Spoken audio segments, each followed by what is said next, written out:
Well, greetings, everybody, and welcome to another edition of the Breakfast Club Jamboree. I am the host for this week and for the rest of eternity. Got that funk here, and my friend Raven. There we go. How goes? Just saying hi. Just saying hi. Fair play. Yeah. So I was just about to launch into, I was obviously gone for, was it 6 weeks? I guess I must have been gone for 6 shows. Anyway, like that, yeah, 6 or 7. And I am back in the good old U.S. of A. now. And as I was just saying before we went live, that I've been feeling pretty boss, man. I feel like I've got a handle on my emotions again, because the longer I was away from my kids, the more I missed them, and the harder it was not to miss them. So I've had some really good quality time now, and I can't even overstate how much that means to me. And it gives me I feel refreshed. I feel like maybe I can go another year now. I hope it doesn't have to be that long. But I mean, hello, Michael, and welcome to the show, man. It's good to see you. Before I get into anything else, though, I just want to relate something, because you guys, I don't know if you know this, but when you travel to Britain, or if you're a British person and you go abroad and you travel back to Britain, when you get back, you have to take 2 COVID tests, and they cost 138 pounds, I think, for the 2. You have to take 1 test on day 2 when you get back, and 1 test on day 8. And if both tests come back negative, then you can be released from quarantine on day 10. You dig? So we had to spend the first 10 days of our holiday in quarantine. And because of the rigmarole of testing on the way to the UK, we got our tests. When we read the instructions for when we had to get tested, it said you have to get tested 3 days before your departure, right? So that's what we did. And then when we got to the actual airport, they said, no, it's 3 days from the moment that you land at your final destination. So our tests were 16 hours out. So we had to get retested again at the airport in Denver. And that was ridiculously expensive as well. And it's just a complete farce. And what I wanted to talk about this for is because all this testing industry that's got going on isn't going to go away. It's not going anywhere. There's a lot of people making a lot of money forcing people to get tested to and from their destinations when they're going. And it basically will probably double the cost of a lot of people's holidays. I mean, if you're used to going on cheap holidays anyways, there's no such thing as a cheap holiday if you have to get tested 4 times, twice to get out of America, once to get out of America, once to get back in, and twice in the UK, and other countries is like that as well. So it's an absolute racket as far as I'm concerned, and I don't know how to get rid of it. I've been accused of being part of a racket myself. Well, that's true, though. It's true enough for people's feelings that I have to sit with it and just let them express themselves. But I do therapy for people who are mandated to it. So when I get someone for DUI therapy, they don't not only have to see me, but they also have to go do the victim impact panel with Mothers Against Drunk Driving, which they charge them $50 to $75 for that. They have to do urinalysis, however often their PO says, sometimes once a week, sometimes once a month, sometimes twice a week. Wow. And so they have to call a number every morning to see if that's their day. And then that's the day that they have to put down between $15 to $35 to pee. Every time they see me, there's a fee for my services weekly until they're done, which can be from 30 weeks to 60 weeks, depending on how much they were sentenced to. And they have to work for free in community service. And in order to do that, they have to pay somebody to sit there and wait for a fax from their community service saying that they did enough community service. They have to pay that person $150 to sit there and wait for the fax from the place that they did the free work, right? So they're getting drained of money. Right. Right. The DMV is going to charge them more, and then they're going to have an interlock device put in their car so that they have to breathalyze. That costs $65 a month. And if they ever blow hot on it, they have to get it recalibrated, which is another $75 each time. And if for some reason they went into a gas station for a minute and they forgot that they had to wait in their car for a minute after they turned it off to see if it beeps again to blow, and they missed that beep, they have to pay that $75 for the recalibration for a missed blow. Well, Michael, meaning no disrespect, and I'm only being slightly flippant, but it sounds like it's cheaper to be an addict or a drunk. It's cheaper to not look for fixing your life. Yeah, right. You just stay where you are. Yeah. Already go DIY. But in that, I've been accused of being just another step on the gravy train. Sure. Yeah. You're part of the conveyor belt. You're one of the rotors on the conveyor belt towards where it connects to what you're going through is my clients are not being represented or advocated for at all. Drunk drivers are the lowest of the low, right? Nobody cares what extra things they have to pay, right? Same thing with putting taxes on cigarettes and cannabis. As soon as cannabis was taxable in our state of Colorado, let's throw a whole bunch of taxes on it, raise the price a little bit, but like that money comes back to pay for things. So what I'm getting at is nobody cares about smokers or cannabis smokers, right? Let's just tax the hell out of them because that's not us. Nobody cares about cannabis smokers unless they're an Olympic athlete. Well, I'm sure we'll get to that in this show. Mm-hmm. But what I'm saying is, if people have the money to blow on cannabis, they can pay a little bit of extra tax because that's a recreational thing. You don't need that, right? Right. Same thing with travel. If you got the money to be traveling around, it's okay to tax you a little bit more. Like with hotels. Look at the statement from your hotel bill and find out how much extra tax the city puts onto your hotel bill. Because fuck you, you're a traveler. You have the extra money to spend on travel. Fuck you. Yeah, but I mean, and yeah, for Americans that makes maybe a little bit more sense. In the UK, when I lived in the UK, and up until the pandemic, when you're traveling from the UK, not just from London, but from pretty much any UK airport, Europe is cheap as hell. You can go to places like Barcelona for like £29 or some shit like that, and you can get a hotel stay and the flights for like less than £200, for like a week-long holiday. So they're quite used to, in Europe, because Europe's so small and everything's so close together, they're quite used to being able to travel cheap. You don't have to be well off to travel at all. It's actually cheaper to fly from London to, let's just say, Barcelona and spend a week in Barcelona than it is to get on a train or you're even in your car and drive down to Cornwall and have a holiday in Britain. It's cheaper to go abroad than it is to go inland. So, yeah, but in America, you're right, I suppose, especially if people are going overseas, because, fewer than 5% of Americans go overseas in their whole life. I mean, that's just a statistical fact.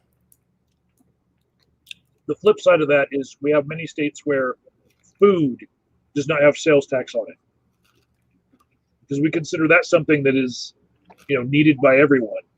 So we're not going to tax that. But anything that we can, morally make this judgment that how dare you have a little bit extra to be able to do that, that's where we're going to tax you. Well, God damn you, because that almost makes it sound justified. And I don't like it because I just, I see it as I think there's a long-term plan to get rid of most commercial aviation, and then it will be the preserve of the very wealthy. I think they're kind of trying to wind down the industry to some degree because it really becomes prohibitively expensive to travel with the family, for example. Even some place that once upon a time, not all that long ago, didn't seem to be prohibitively expensive. Yeah. But I'm of a generation when we were going to go, say, for example, to Yellowstone from California, it never occurred to us to fly. Of course, we were going to drive there. You know, it's on land. We're on land. What's the problem? I like driving to all my destinations in the U.S., but I do want to go visit the UK one of these days. And there's no way to get there by driving. And if I were to go by boat, that would be pretty much all of my vacation time. Right. You know, we can't have that. I can't just like step off the boat, say hi, and then get right back on the boat because it's time to go.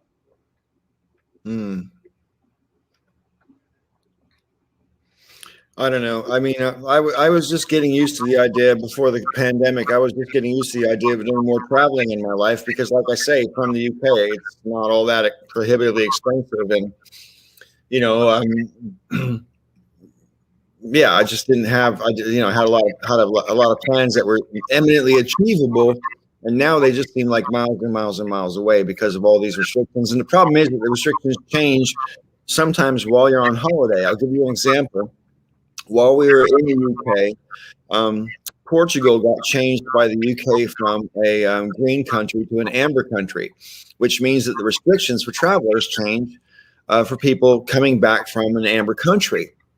And so they were changing, but they weren't changing. When they made the decision to change it, they decided the change won't occur until Monday, so that people who were in Portugal had a chance to come home before the change. So imagine you've waited for a year and a half or whatever because of the freaking pandemic to go away. You finally go away. And the day you get there or the day after you get there, the government says, hey, you got to turn around and come back, or you're going to get stuck there for an indeterminate amount of time, you know, because we don't know when the rules are going to change. And we can't tell you that we're going to tell you can't come back unless you meet certain criteria. And you can totally get stranded in a country right now. Like, for example, when I was just in the UK, I had to take a COVID test, obviously, to make sure I could get on the plane to come back, and you have to test negative. Had I tested positive, I would obviously had to quarantine in the UK, and believe me, I did not have that contingency plan. If that happened, I don't know what I would have done. You know, I don't know where I would have stayed or how I would have paid for it or who, none of it. So, where are you broadcasting to us from right now? Home. Home. Okay. Yeah. So halfway between your home and my home, there's a Walmart. Right. Walmart now is offering the vaccine for free. So there used to be like a couple of like store outlet places that were in the front of the Walmart. Like there's a bank, there's a barber shop. There used to be like the spot where the Walmart that I'm thinking, there used to be a Broncos apparel place there where like you could just get every jersey or football or clock with the Broncos logo on it, right? That's been cleared out. It's for vaccines, and they actually have these like boxes, like when you pick up an empty box at a GameStop and you have to go take it to the person to actually get the item. They have these empty boxes that you could pick up one and just go over to the person and say, this is what I want. You know, we've got this many Moderna, we've got this many Pfizer. They put the boxes out there so you can be, select whichever team you want to be on, right? No fucking line. No line at all. No one getting it. There's a person who's really lonely in that Walmart just sitting there like, what the hell? This is Walmart. This is the place where unvaccinated people are shopping. We know this. And she is so lonely. It is such a thankless job. She's sitting there. I know she's a registered nurse. She did not sign up for this much loneliness. I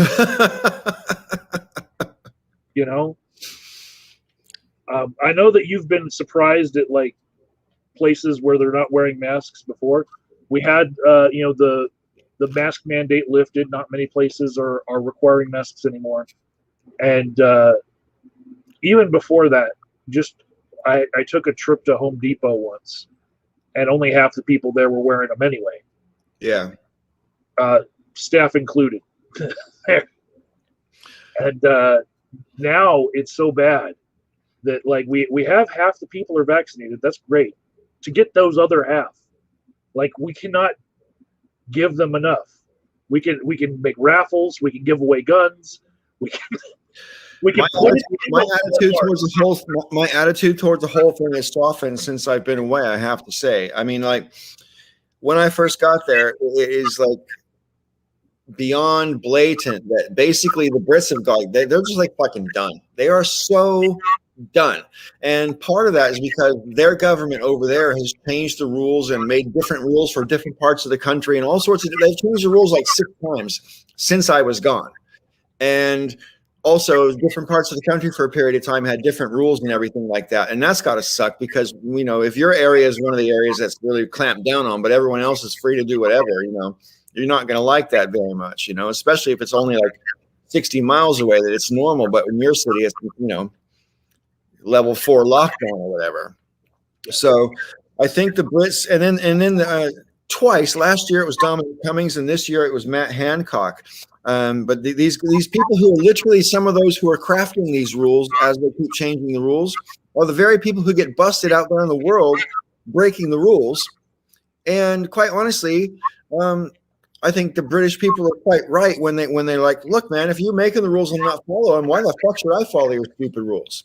You know? And so it's kind of understandable to me. I mean, their vaccine reticence is different than ours. It doesn't emanate from the same place. It emanates from a different place.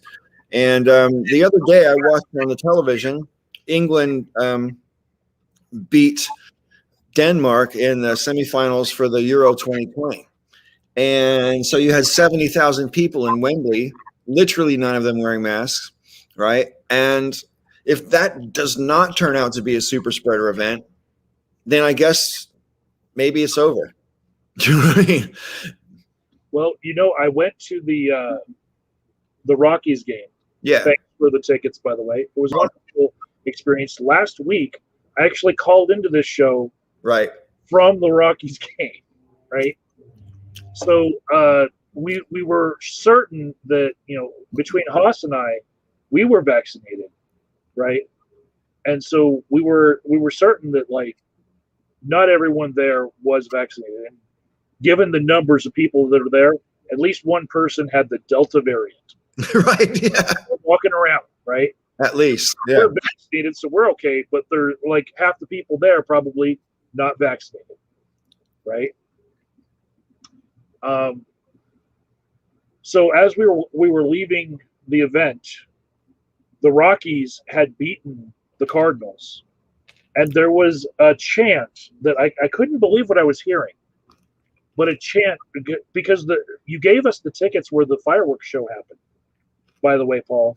Okay. We enjoyed the fireworks too for the 4th of July. You gave us the best tickets of the year, by the way. Just rubbing it in. We thank you so much. So on the way out after the fireworks, there was a chant of USA, USA, USA. I was like, okay, the Rockies are from Colorado, USA, yeah, but the Cardinals, last I checked, were from St. Louis, also in USA. Mm-hmm. Why are we having a USA chant for our team winning? You know what I'm saying? That's just, you have to be patriotic, man. If you don't chant, you're not patriotic.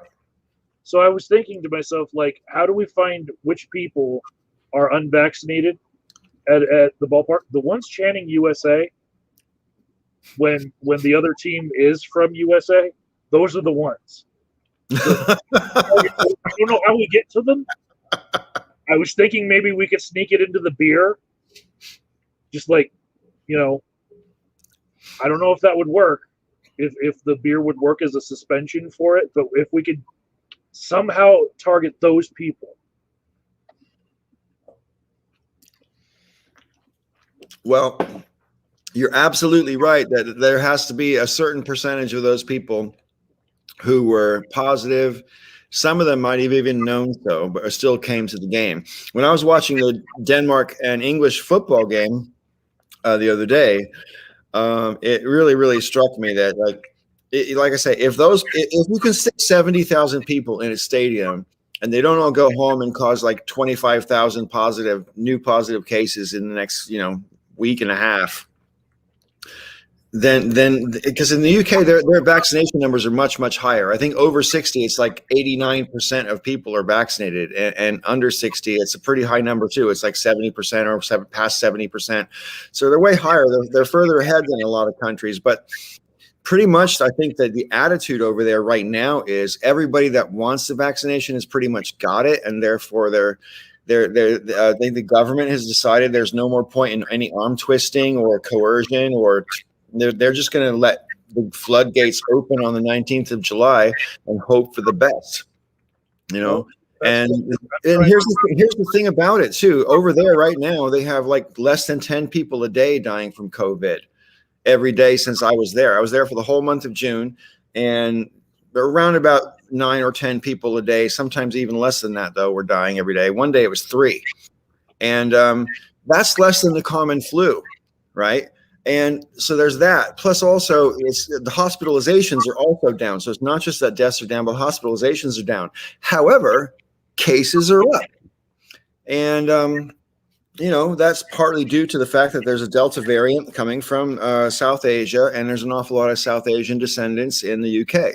And they do a lot of traveling between those two areas. And so there is going to be a lot of new Delta variant in the UK for that reason, The Delta variant is actually the dominant variant here in Colorado and in the U.S. Right. Now. But as well. Colorado is vaccinated now. We're at like 52.9 today, right? At a baseball game, I know that even among the vaccinated left, we've got a whole bunch of people on the right who are there at this game, and so it's more skewed than just like looking at them being like a cross section of Colorado. It's not that only half of them were unvaccinated. It's probably 3/4 of them were unvaccinated and all in the same place, not giving a fuck.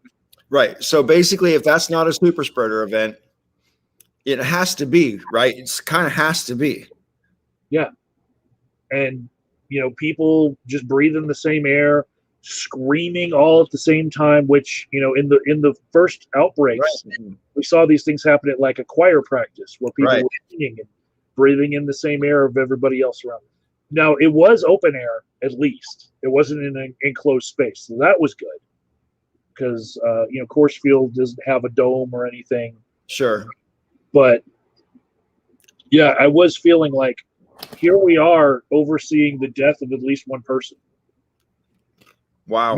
Mathematically, like it has to be that one person here caught it from somebody else and someone in their family is going to die. Wow. That's a thought.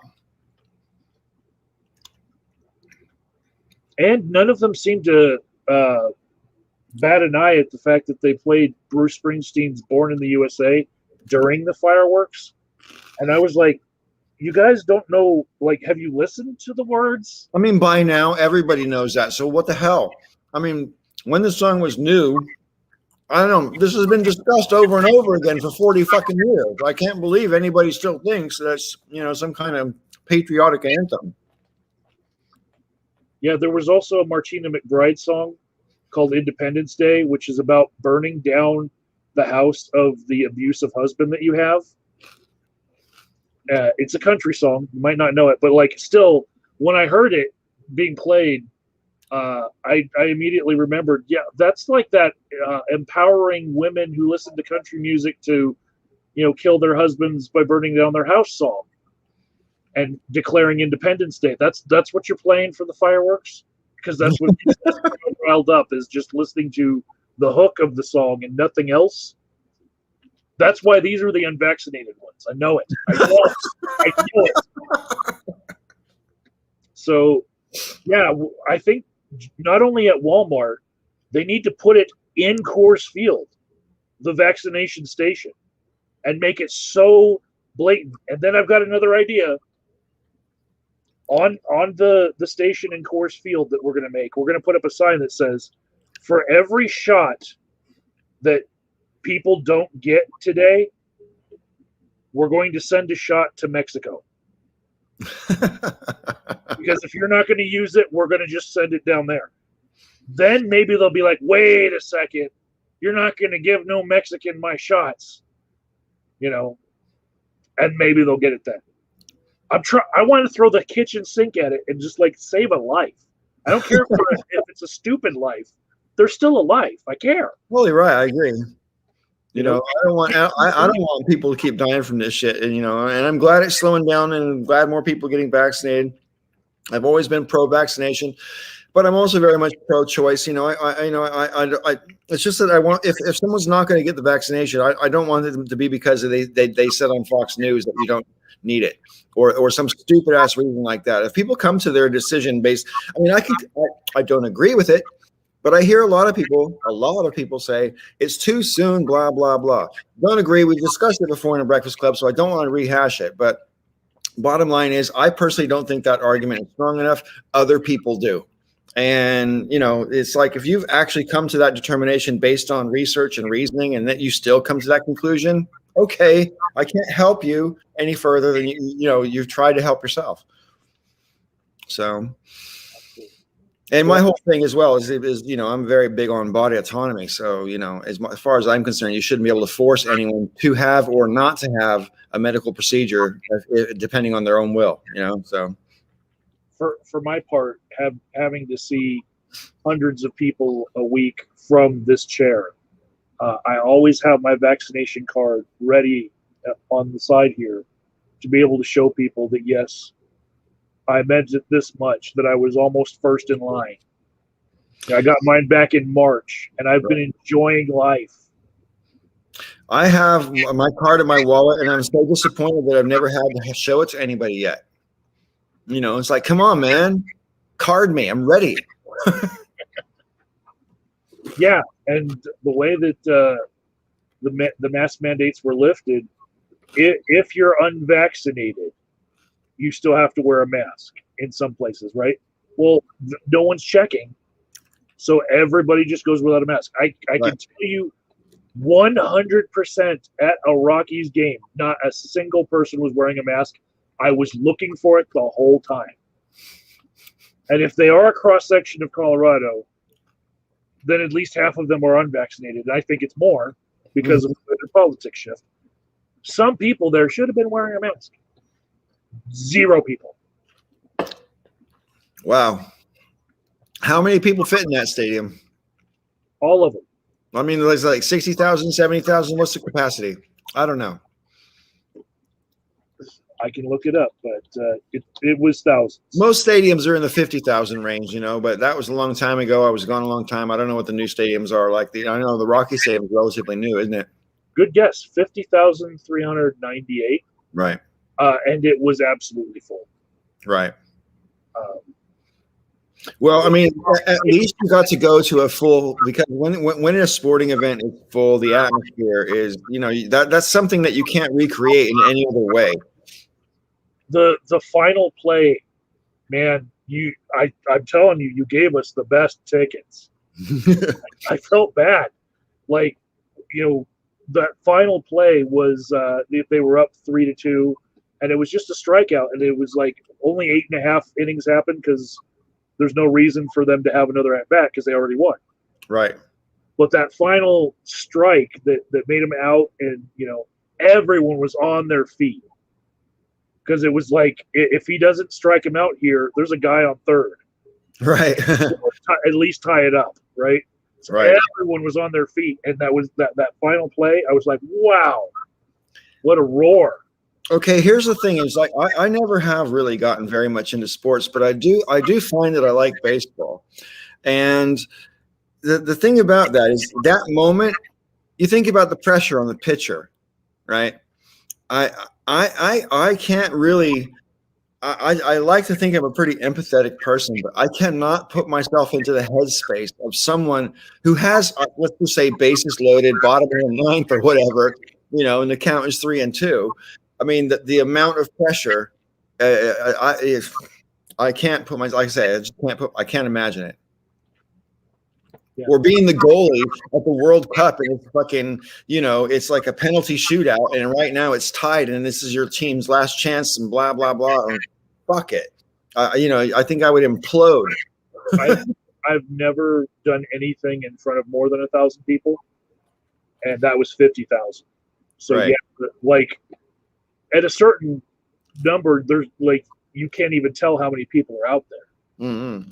It's just a mass of people. Plus, they're televised. So I've spoken at Skeptic camps before, where there was maybe a couple hundred people in the room. I have played music in front of people before, maybe a couple hundred people in the bar. And I do group therapy where there's 12 to 16 people in the room max. What musical instrument do you play for people in the bar? It was a guitar back in the day. Electric or acoustic? Yes. So are we going to get to witness this miracle of music? There's a bunch of videos on my channel. Are there? I'll have to find them. Yeah. Good to know. All right. I don't like playing in this sort of setup. As far as like live, I'm okay, but so Raven would talk in the middle of my session. I'm pretty sure, like interrupt me and stuff. Like Paul, I'm okay with, but Raven, not so much. Yeah, I would have to perma mute Raven. I would. Yeah. Yeah, I would. But I had thought about maybe starting out each show with something as far as like we have no like intro music, Paul, ever. Just like a quick 4-second riff, One thing about sporting events and stadiums, just getting back to that for a second, is it really shows you a lot about how crowd psychology can take a life of its own. You know what I mean? Like your USA chant that you were just talking about a minute ago. Yeah. It only takes a few people to start it, right? A couple dozen even. And if you knew Haas, who was sitting with me as we were leaving, he's from Iran, and hearing that USA chant is not the same. Although he is a U.S. citizen now, for him to hear that is almost like a chant of where is he? We heard there's a brown guy here. Right. Yeah. Right. Wow. Same kind of crowds were chanting "Hang Mike Pence" just 6 months ago, and not enough people came to justice for that. Not yet.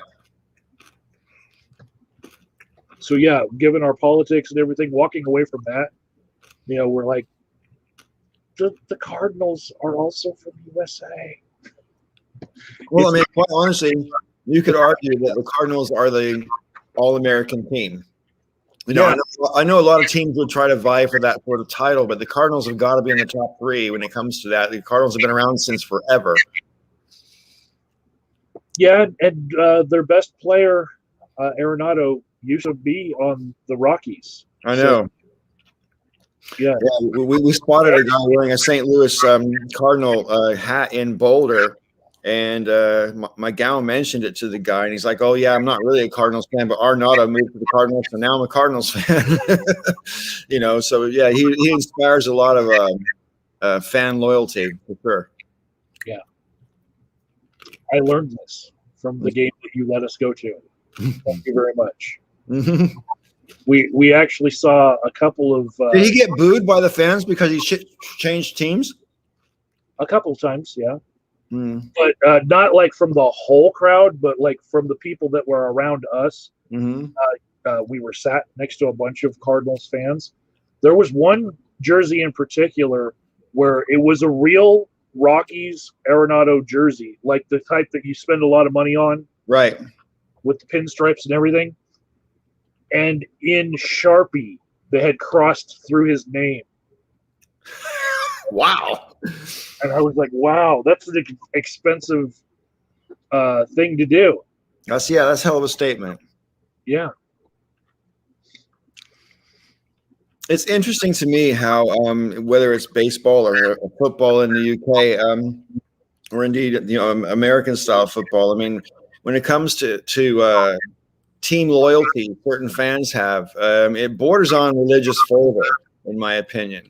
You know what I mean? I mean, in the UK, when England won the other day, I mean, I had to fly back to America the next morning. And so I had to get in an Uber at like 5:30 or 6 in the morning or some stupid shit like that. And there were clearly, as we're driving on our way to Heathrow, dozens of times we'd pass people walking home who obviously hadn't gone home yet. You know, I think the whole nation decided to take the next day off, basically, and just spend the night getting hammered because they were so happy. You know, they've never gotten through to the finals in the Euro ever. So pretty big deal. And they got a good chance of winning as well. I hope they do. And normally I don't care about football in Britain, but when the English team has a chance of getting in like to the top, I'll support that. You know? Yeah. I haven't really been able to get into baseball since I was a kid. When I was a kid, I remember the Braves losing in the World Series over and over again. I was a Dodgers fan at the time. Right. I just lost touch with my fandom of the Dodgers as I grew older. In American gridiron football, I'm still a Steelers fan, and part of the reason is I like the culture. Mm. Did you play Little League when you were a kid? Not baseball at all. What about you, Raven? No. The only thing I did was I took soccer in school. Oh, okay. But that was about it. I was never really into any of the sports ball game tournaments. I was so scrawny when I was a kid, right? There was absolutely no hope for me. That plus the fact I didn't have a whole lot of talent. But I mean, I tried wrestling. I tried being on the football team. I tried being on the baseball team. And I did do Little League, which is all summer long, but that's not part of school, you know? And I did Little League for like 3 years in a row. I don't think I ever made it past second base. I definitely never crossed the home plate in the whole 3 years, you know? I did high school football. I did middle school wrestling. And I was on a church co-ed softball league where it wasn't something where you had to like go to practice every day. You just showed up for the game, which is a lot better than like regular sports ball where you have to go to those stupid practices where you have to run back and forth to train and all that. It was come as you are, basically. That was a lot more fun, just playing the game rather than all that training as a kid. Sure. You know, Well, I feel very grateful that I've known both of you for quite a long time now, and I just made this horribly embarrassing confession, and neither one of you decides to take a piss. So I'm very glad about that. And if you missed the confession, Raven, I told you that I tried to be a jock. And it didn't happen. Now, I mean, I did sports. I was on the teams, but I did track and field in high school as well. But I was never a jock, really. The closest thing to any of that I really got actually was in the summertime. A whole bunch of friends, we'd all play softball at the local ball field. Sure. And we'd go pick up a keg. There's a lot of pot smoking, and so it wasn't really a game. Did anyone ever tell you that's illegal? Yeah.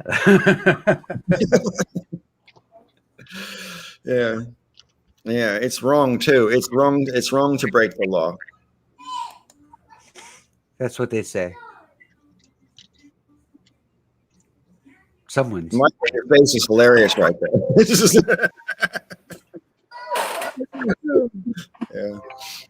Anyway, no, I'm so glad. I obviously I regret not being able to get back in time to join you for the game, but I was more than happy because the whole idea was to perk up your spirits a bit because I know you've been through a tough spring and so on.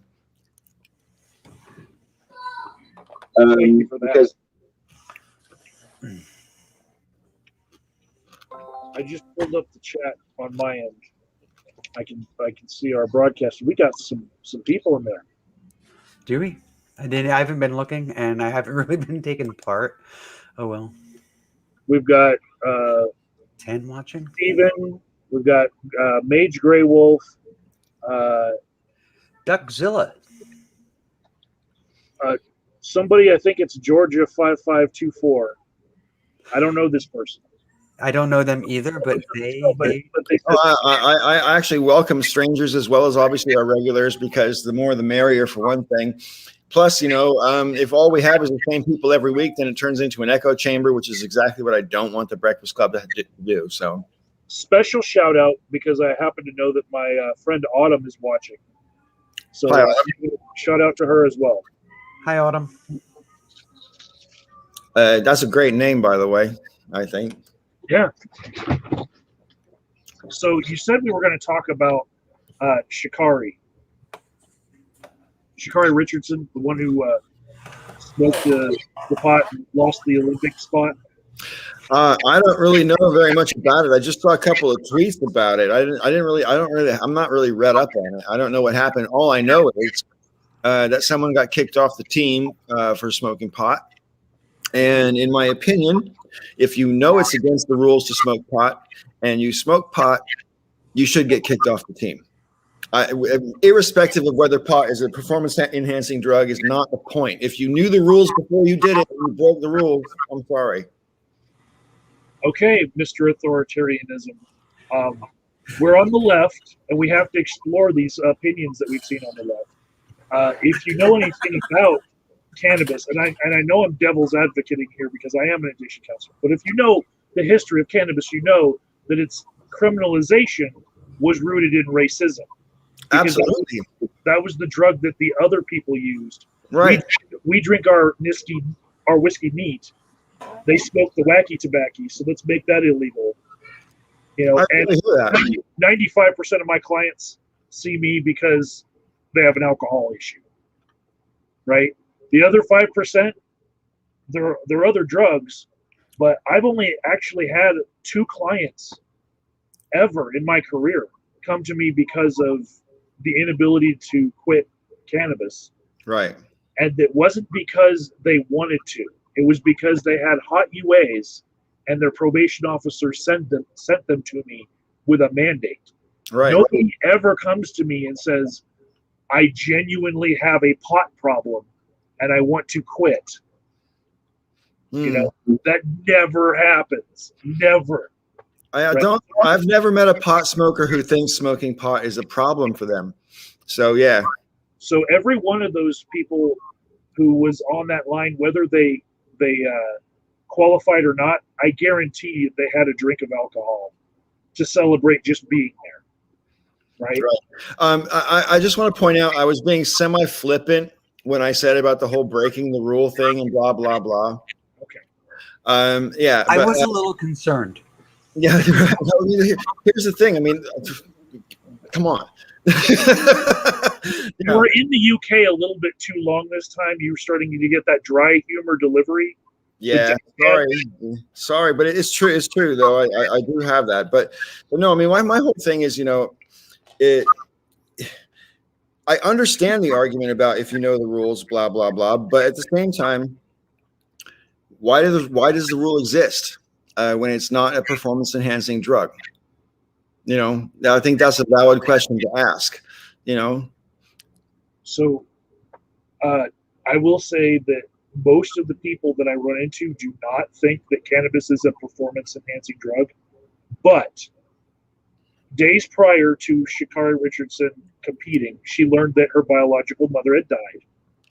And she was using the cannabis to cope with the stress of that and having to perform at that peak level. Without the cannabis, she would have been overcome with anxiety and grief. Therefore, it did help her performance in that. As well, I will say that cannabis has been touted for its ability to help bodybuilders, including Arnold Schwarzenegger, who has touted that he used cannabis to help his bodybuilding regimen. Well, I actually, can't remember how long ago it was. It was when it might have been when that Olympic swimmer got busted for cannabis a few years back. I can't remember his name. Do you guys know his name? Phelps, Michael Phelps. Okay, Michael Phelps. Thank you. Yeah, smoking the ganja in the off season. Right. I remember back then there was a discussion because some of the basketball players were saying, "Hey, man, I like getting stoned before I do what I do because it helps me to sort of drop down into the zone, you know, and you can concentrate a little bit better, and you're not so, like you say, not so anxious, not so stressed out. You can just get on with it, you know." And I think that is a friend of mine who was a pot smoker once said to me, it's not that people become lazy because they smoke pot. It's just that lazy people like smoking pot, you know. But it's not just lazy people that like smoking pot. The youngest member of the Breakfast Club, who shall remain nameless for this purpose, but she's like a genius, like a super genius, and she smokes pot every day. You know what I mean? So the person I went to the game with, the Persian actor, he's also a cannabis activist. That's how I met him during the Occupy days. And he partakes very often, and he's a genius with memorizing his lines. Doesn't really get in, get in his way at all. And he does have a pretty quick wit too. So, I mean, are we sure for sure that the reason it's a performance enhancing, it's sorry, not performance enhancing, the reason it has been banned as an Olympic drug is for the same racist reasons it was banned in the general population, and still is for that matter on a federal level? So where I draw the line at the lefty use of the racist argument is that I actually watched the qualifier before this news of her smoking pot and getting taken out of the Olympics broke. It was just a trending video on YouTube that day. I played it. Misty and I watched it, and she was very loud in her appearance. Giant nails, long orange hair, eyelashes out to here, you know. None of the other people who were on that line looked like she did. She's basically the Dennis Rodman of running right now. And I hear that it's racist from people like Seth Rogen on Twitter, right? Right. Having watched the actual trials as they happened before she got kicked out for smoking pot, what stood out to me was there was one white person on that line and 10 other people who were black, right? Like, how could this be racist that they kicked the one person out for smoking pot when the person that's replacing her gonna be black? You know, it's at this point, it's like if you are trying to be racist, you'd have to disqualify a lot more people for smoking pot. Like, right. Everybody but one person on that line. Like, go back and look at the footage. One person, right, was not at least, of the brown persuasion. So yeah, racism won't get rid of black people off of the Olympic team. It's the racism at this point is not powerful enough to stop their strength. And I'm sure Sha'Carri will be back in 4 years. And maybe some races or 3, because this is late, isn't it, for 2020? True, but by then, hopefully, this will create some awareness of maybe we need to have something else in place, because if she were treated like a normal human being, even as a athlete, she might have, upon learning about her mother's death, gone to a psychiatrist and gotten a prescription for a benzo for anxiety and grief that was just 6 pills to get you through this week. And even that would have kicked her out, because she's a human being who has to deal with things,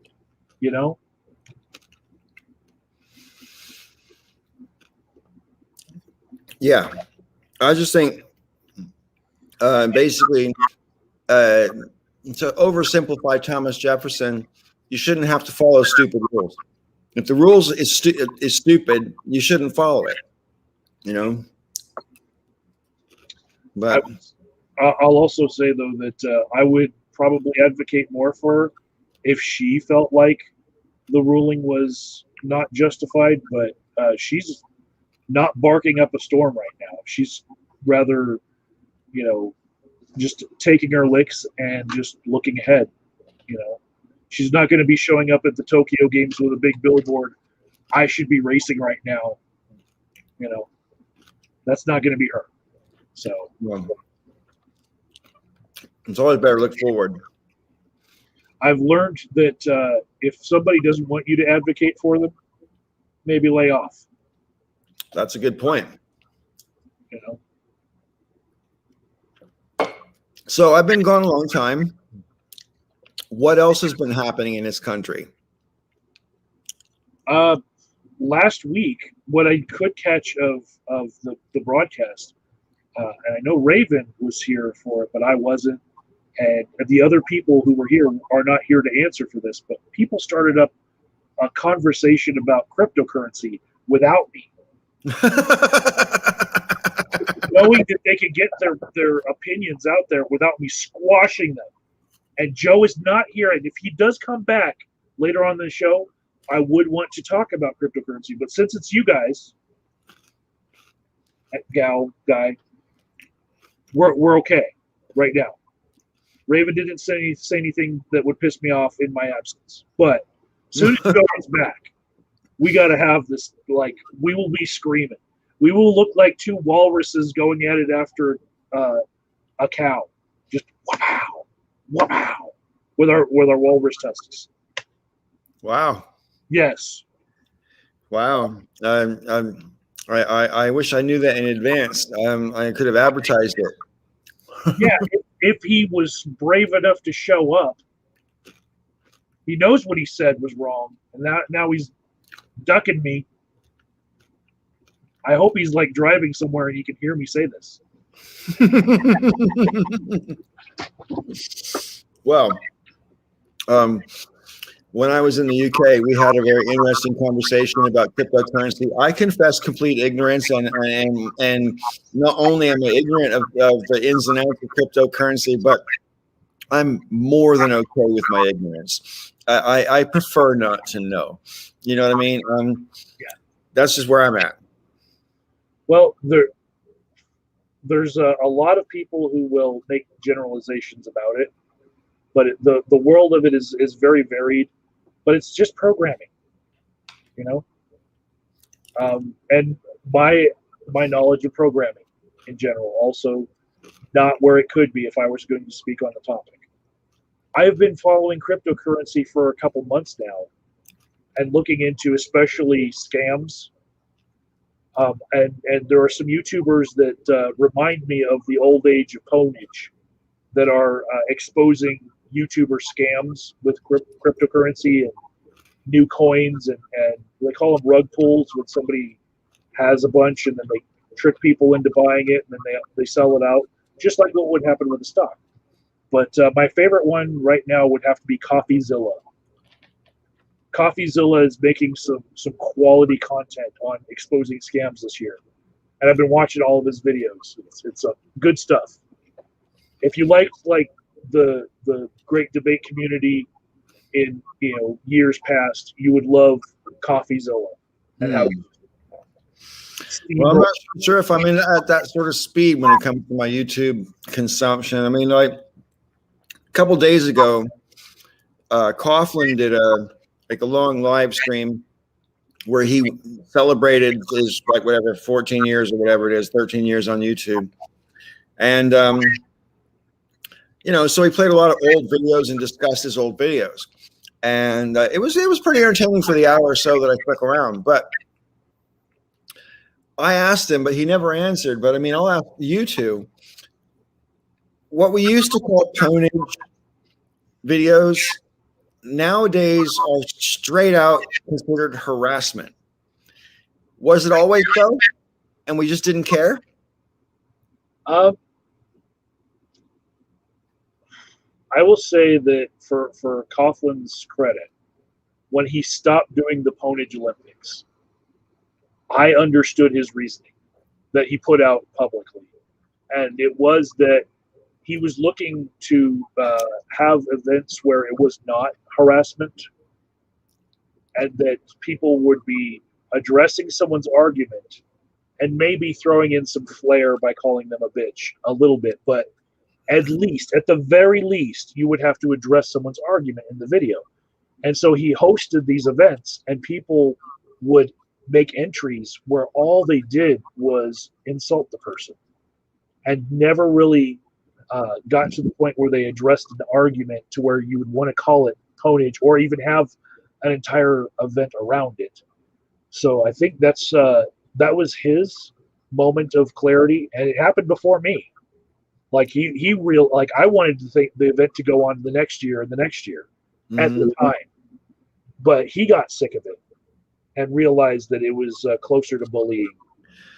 Yeah, and also the thing is, when you decide you're going to host something like that, I mean, you're going to get like 100 submissions. That's a lot of video watching to do, right? And it's also you're comparing like apples to oranges to footballs to shoes. I mean, these things, these videos, just in their basic style and function, are so different sometimes, and so it was, it basically, he assigned himself Mission Impossible, and you got to give him credit for trying it for 2 years in a row before packing it in.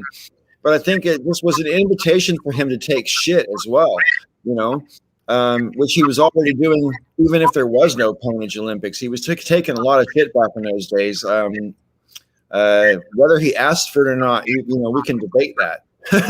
But he definitely took more shit than most YouTubers.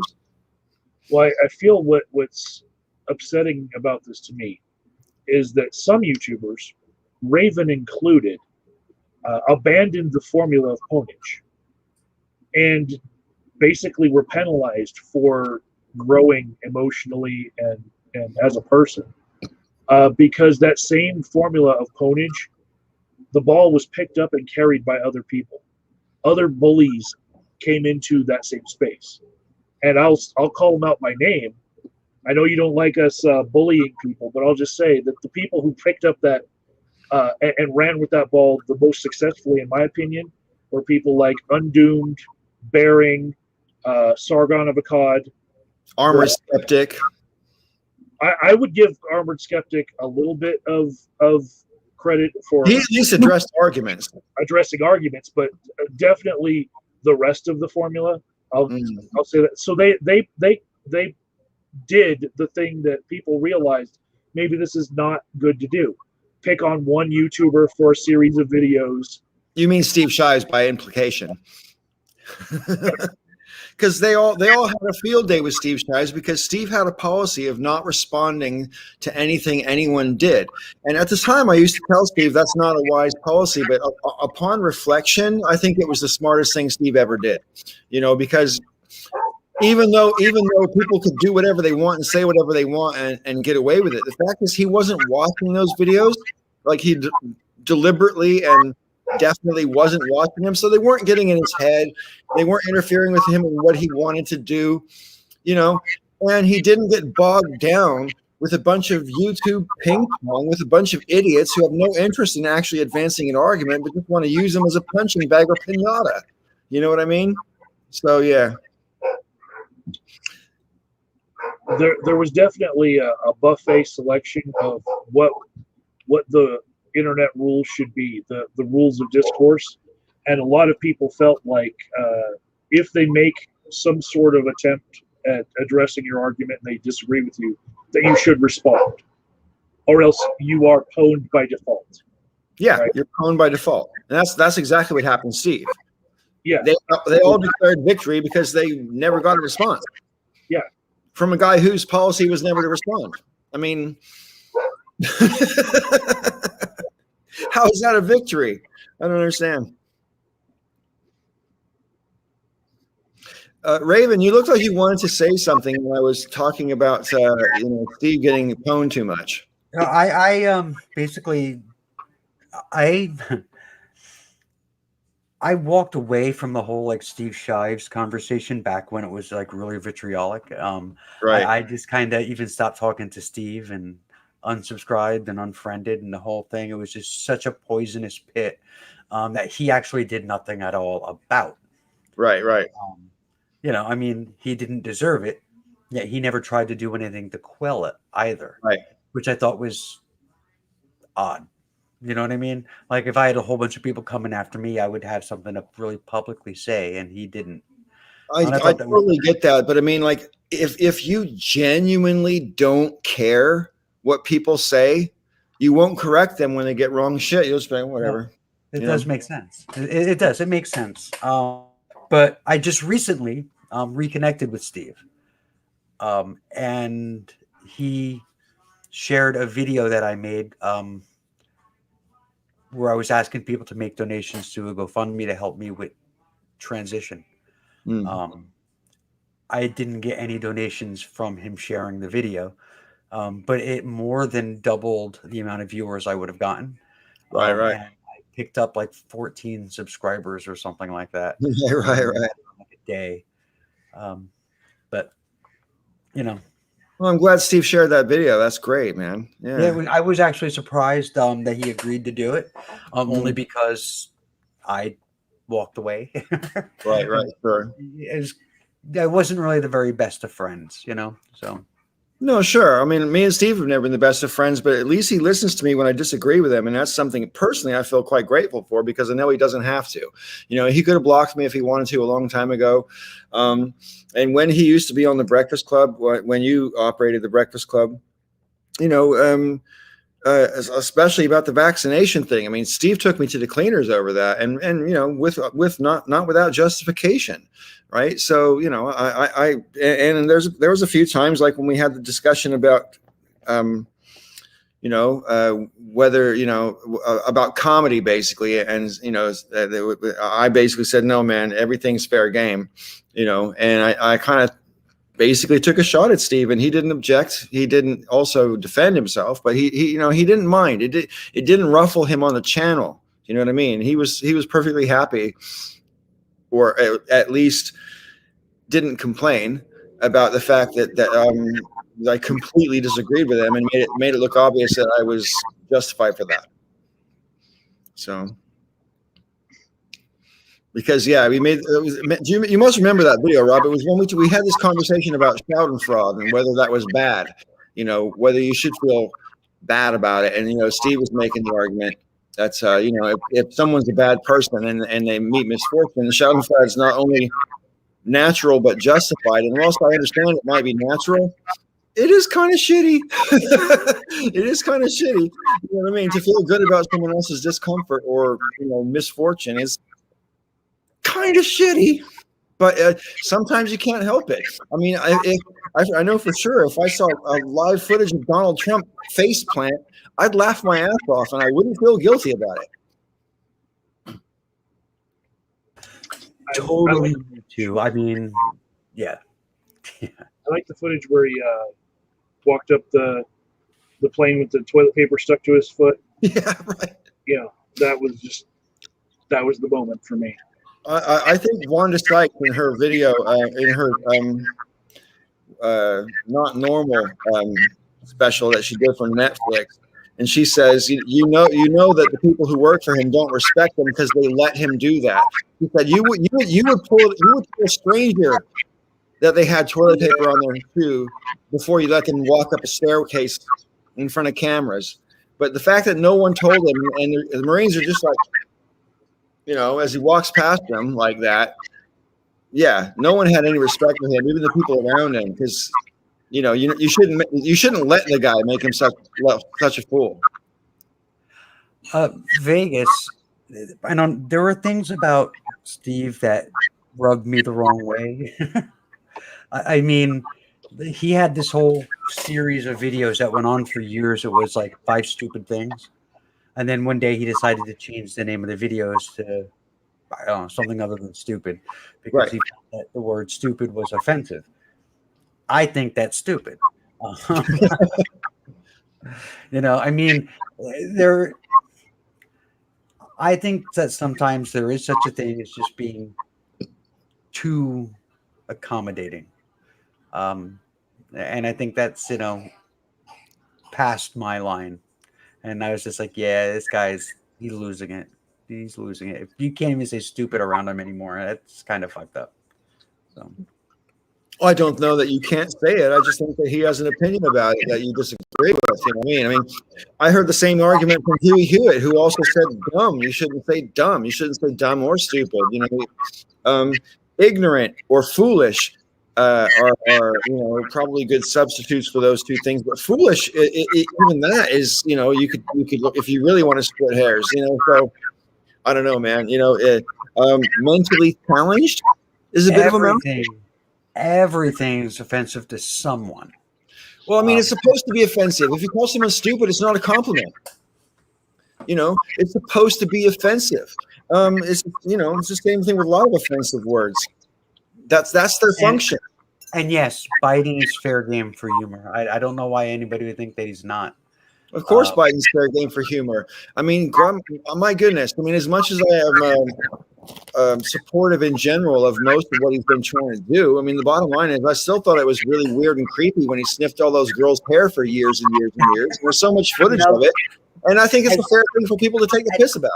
At this point, as long as he can remember where he is, I'm good.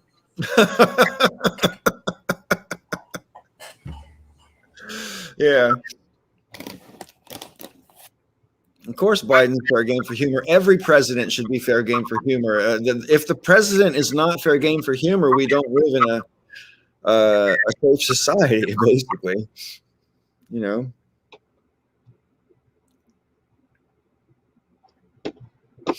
Okay, PBR Vegas has a request that we talk about the exciting and petrifying topic of inflation that we're pretending isn't real. Okay, so inflation, in my opinion, is mostly generated from credit cards.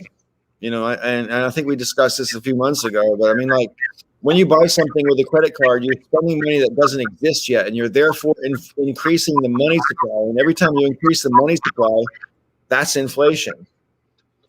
So if you want to get rid of inflation, start by cutting up your credit cards and not buying anything you can't afford. That's just my 2 cents, but hey, I'm not an economist. So I don't even have a credit card, so. Me neither. That's an interesting take on inflation because the extra amount of credit that people are given is not money that was put into the economy by those who are printing the currency. So therefore, as long as more institutions pop up willing to give lines of credit, they're creating currency out of thin air, right? In the form of debt, right? I would say that what Vegas is wanting us to talk about is a little bit more acute than that. Yes, baby credit has been doing that for decades,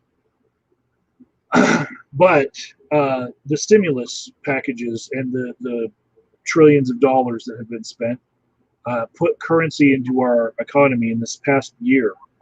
About 30 to 40% of all the dollars that are in circulation were put into circulation the past year. And that's necessarily going to create an inflation. People are seeing this with gas prices, groceries, the price of wood, houses, which were already a bubble, but the bubble got bigger. Right. Another 20% here in the Denver area, to where it went from like $500 to $600 or $600,000 per home, where it's out of the reach of a lot of people who would want to buy it. So that's what he's wanting us to address. But since you brought up credit as something that can worsen inflation, you should know that 2 days ago, Wells Fargo started cutting off people from personal lines of credit.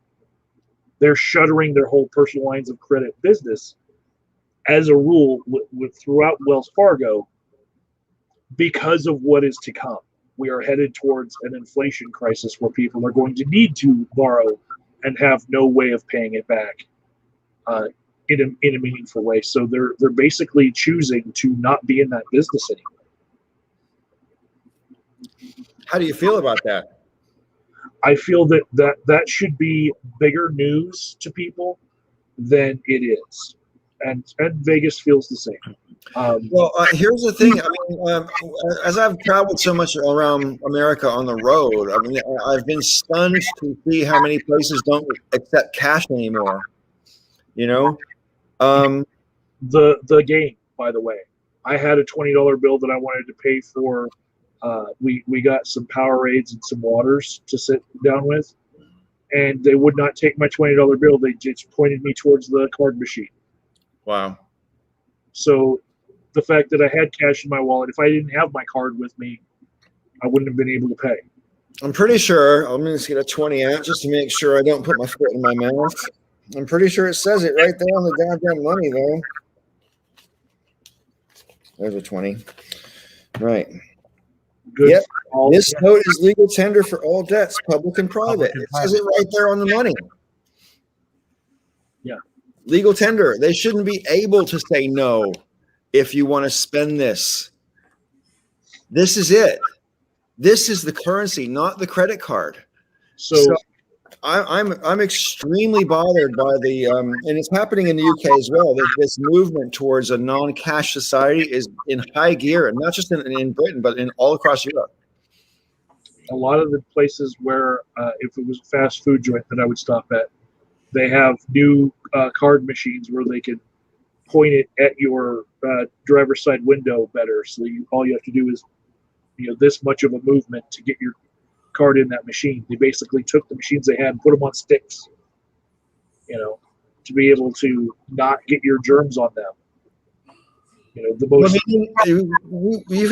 How long have we've been able to, in the UK, we've been able to tap our cards for like 8 or 9 years now, where you just go tap. You don't have to put it in and tap in a number or anything. You just go tap. And that's only for debts up to, like, I think now it's 45, but back when I first started, it was 30 pounds. But before I moved away and I had my last job in the UK, I was a salesman, and I was horrified once because it was a high sale for me. I sold like almost 5,000 pounds worth of TV and stereo equipment to this fellow, and he had his credit card on his phone, and he tapped his phone on the card reader, and it's bought his almost 5,000 pounds worth of stereo and TV equipment with his phone on a tap. He tapped it. Now, the thing about that is, of course, his phone reads his thumbprint, and he also informed me that when you hit the tap reader, the camera's looking back at you to make sure it's his face and has facial recognition technology, so it can't be anybody else using his phone, right? That's a lot of technology, but I was horrified to find someone could just go beep and spend $5K. I mean, that blows my mind. Yeah. I have other things that I do, especially someone who's dabbled in cryptocurrency, where the two-factor authentication gets wild with how many passwords and codes I need. There's a Google Authenticator app on my phone where I open it up and it generates a number that's random on my end, and then I have to put it into some websites. I'll get a text on top of that I'll have to put in whatever number that they send me. I have to use my thumbprint to open up certain apps. Yeah. They put a lot of checks in there to make sure that you know what you're doing and this is you. Yeah. I'm cool with that because that's for the protection of the consumer. You know what I mean? It's when these things are done that it's in the protection of not the consumer, but it's in the interest of the powerful. It's like I've talked about this before, but I'm really uncomfortable with this whole sort of retina eye scan thing that they want to put on passports and other forms of identification, because I can check my thumbprint as mine. How the fuck do I know no one else has the same eye print as me? I only know that because of Hollywood. I don't even know if it's a scientific fact. I just see it in movies. You know what I mean? And I can't check to see if the one they have on file is actually mine because it's already in my eye. I can't see my own fucking eye print, but I can see my thumbprint. I'm much more comfortable with that, Well, I know in the hospital they take a scan of your entire hand, and it's your vein patterns that they're looking at. Oh, wow. And that way, no matter what you do to your hand, like your skin, your vein patterns are still yours. That's pretty cool. But are they really just yours? This is what I want to know. I mean, because here's the thing: when it comes to the eye thing, right? It's like they say everyone's got a unique retina pattern or whatever, right? Well, how do they know? There's 7 billion people in the world. I guarantee we all have not had an eye scan. I have not had my eye scanned. Have you? So how do they know mine aren't the same as someone else's? You know, I don't know. I mean, probably, right? Probably stands to reason. But I don't know. I can see my thumbprint. It's really easy. You know what I mean? I don't know that your thumbprint could be sufficiently similar to somebody else's either. Well, that's also true. You know, I suppose I can't necessarily, but we've had century or more now of fingerprint analysis. So I think there's a huge body of evidence for that doesn't exist for retina scans. You know, I mean, how many people in the world in total have had the retina scan? Tens of thousands, hundreds of thousands? I wouldn't know. But it's nowhere near enough, in my opinion, of a sample for them to be able to justifiably say, yep, everyone's is definitely different. I don't know. Maybe I'm just being contrary, but, you know. So I would say that what I've said so far as the inflation thing, that Vegas is very, very big on as far as the topic. It is a problem that people are just sleeping on. They're not realizing that, you know, in my opinion, we should have done the stimulus that we did. Maybe more, maybe less, but like doing stimulus was the right thing to do. Yeah. Right. Really, really bad things could happen, but now we have to pay the piper, and people are sleeping on like what that means. So in this past month, the entire country of El Salvador, who used to use the US dollar as their currency, switched it to Bitcoin. I thought that was Ecuador. El Salvador. Maybe I'm wrong. I thought it was Ecuador. Because Ecuador used to use the dollar, that's for sure. I know that for a fact. But I want to say Ecuador's currency is the United States dollar. yeah, okay. Okay.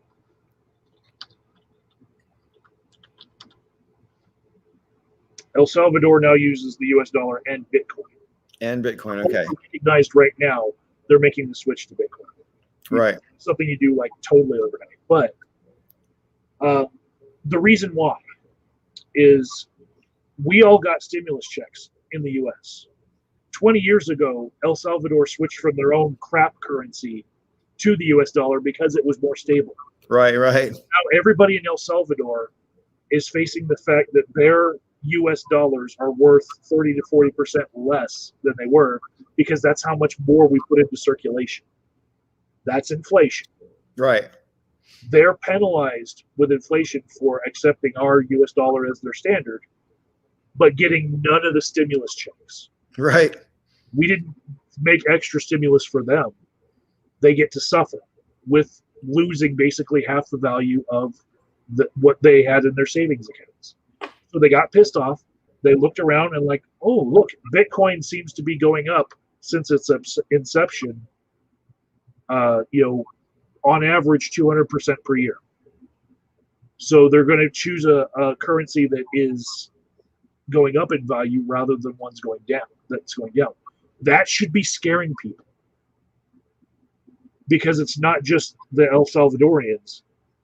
U.S. citizens themselves are now choosing, I'd rather hold Bitcoin as my savings because as a deflationary thing where only 21 million will ever be printed, the government can't turn on the money printing machine and devalue my currency like they just did.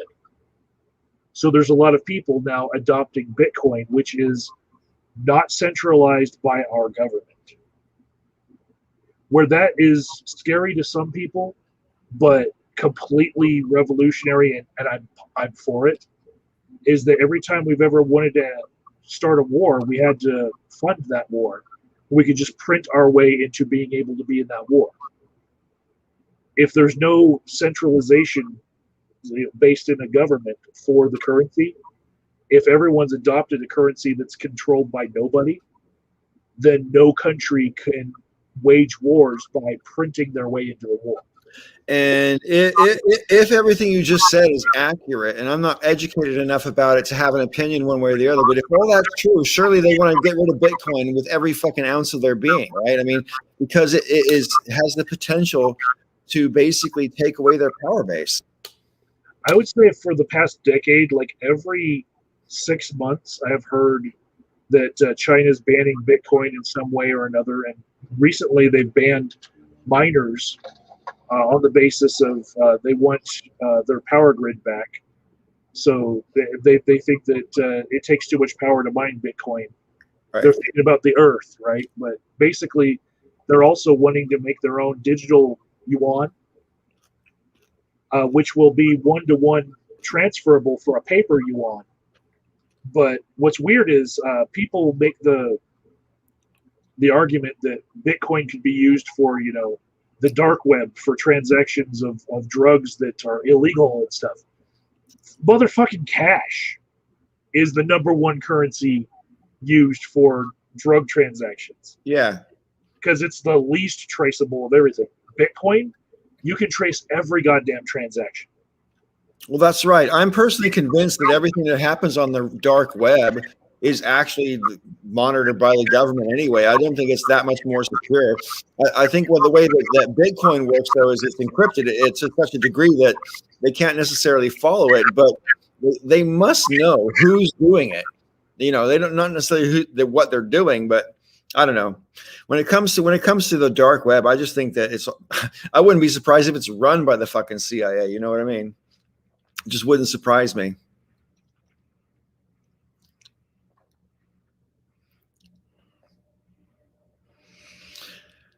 Okay, so I'm going to read this comment from Vegas, Raven, and ask your opinion. Mike is really winning my heart right now. This is a real reason to stop the ability to fractionalize currency. If we want war, we would really need to want it before we could. Look, man, I'm against war, full stop. So anything that sort of makes it harder for the government to go to war is a good thing, probably. But like I say, I'm not really educated about this enough to have a really good opinion. What do you think, Raven? Fractional currency isn't new, though. I mean, the currency has been fractionalized forever. Our entire economy is based on the idea of fractional currency because it's based on debt. Yeah. So, I want you to define what fractional means. Well, I know what he's talking about, where they start trading at less than $1 and you're trading the change. But like fractional, right? But I'm talking more like fractional reserves, where all of the money there's only a fraction of the actual money there based on what they can loan out. I mean, again, you're talking about like just pumping money that doesn't exist into the system. That's exactly what the Federal Reserve does every single day. And what they allow every single bank in the country to do all the time. The money to secure the loans that they give out doesn't exist. It isn't there. Reserve banking is something that's only possible with fiat currency and allowances for fiat. If things had to be backed by something, then we would have better banking loan systems. And people will make the judgment that Bitcoin itself doesn't have anything backing it other than, in Bitcoin we trust. It does have just basically a track record, and it has, the confidence of if you test that you buy some, whatever value that it says it is, in the next second, if you sell it the next second, you will have that back. It's my understanding that it's really difficult to convert Bitcoin back into hard currency.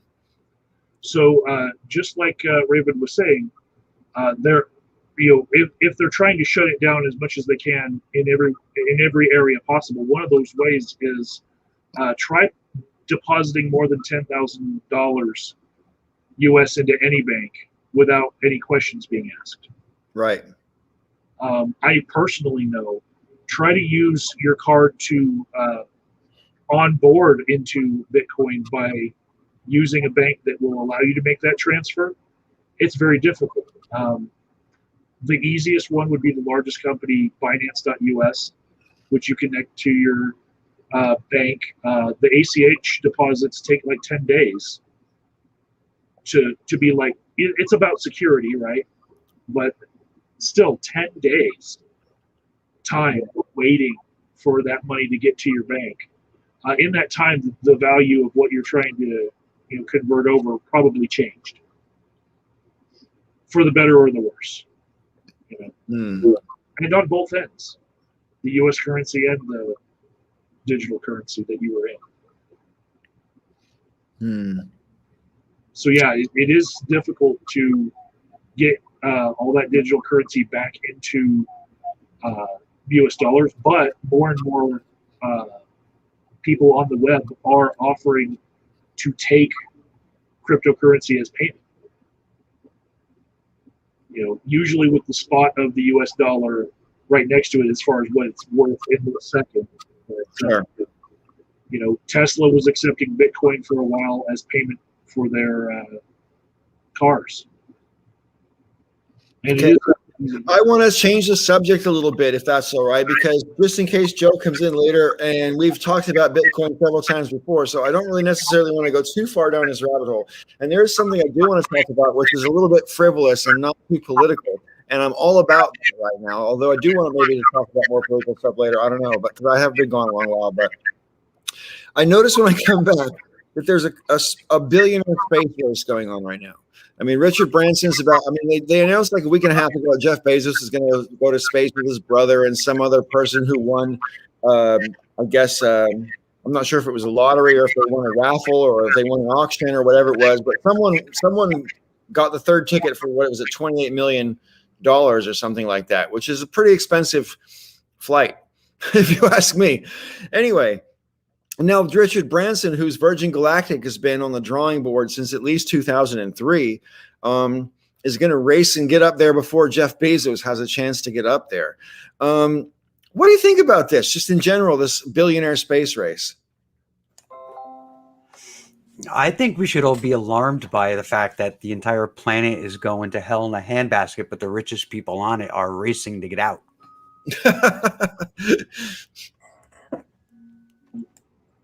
As far as solving the world's problems, the fact that we don't have a commuter line to space is not the problem that I would want to solve first. Sure. Well, what I can't get my head around is how come people like Jeff Bezos and Richard Branson, for reasons that you guys have both just hinted at, and I could elaborate on, but we'll just leave it there. Both those guys, how come they're not universally reviled by everybody for just this grotesque display of squandering of resources and cash, considering the issues you guys just mentioned? How come people don't hate them? I don't understand. Eat the rich should be on everybody's fucking bumper, as far as I'm concerned. I think most people do hate them. At least yeah. Maybe eat the rich. Let's just say eat the billionaires. There's only 650 of them, so they wouldn't last very long in America. Huh? I think that the latest bit of people waking up to Jeff Bezos in particular and the obscenity of how much he owns is after Bo Burnham's video Inside. Have you seen it? It's brilliant, but in Bo Burnham's video Inside, it's on Netflix, right? Twice he has basically a theme song for Jeff Bezos, and the whole comedy show of Inside that he made during the pandemic, alone in a room, right? And so all the themes of the show Inside are about the pandemic. So those two Jeff Bezos theme songs, in context, it's because Jeff Bezos got even richer during the pandemic because of everyone getting these deliveries. And the songs that he made were very funny, in my opinion. About taking the other billionaires' wives and fucking them and then sucking the blood of them. Go Jeff Bezos. But Right. yeah, I mean, I read that Jeff Bezos increased his fortune since the beginning of the pandemic by $35 billion. Now, I hope let's just pretend that that's definitely accurate. If you had $35 billion right now given to you, Michael, you'd be one of the 20 richest people in the world. You'd just barely not make the top 10, right? You might even make the top 10. I can't remember, but it's around about that to get you in the top 10. Just the 35 billion. The fact that he already had 150 billion before that is an obscenity. You know what I mean? This is why, I mean, I just can't understand why, 200 years ago, the French guillotined the aristocracy because they're so pissed off with the disparity in wealth. You know what I mean? And I'm not saying we should do that, but I mean, honestly, I can't understand why these people actually have. I mean, Elon Musk is another one who actually has devotees, people who like are totally into Elon and his vision and shit. And I'm just like, how does this happen? How does this happen? Well, with Elon, I think it was more curation. With Jeff Bezos, it was just being successful. He doesn't have the PR campaign that Elon Musk has put out to build up his identity. Jeff Bezos has not shown up on Saturday Night Live. I think in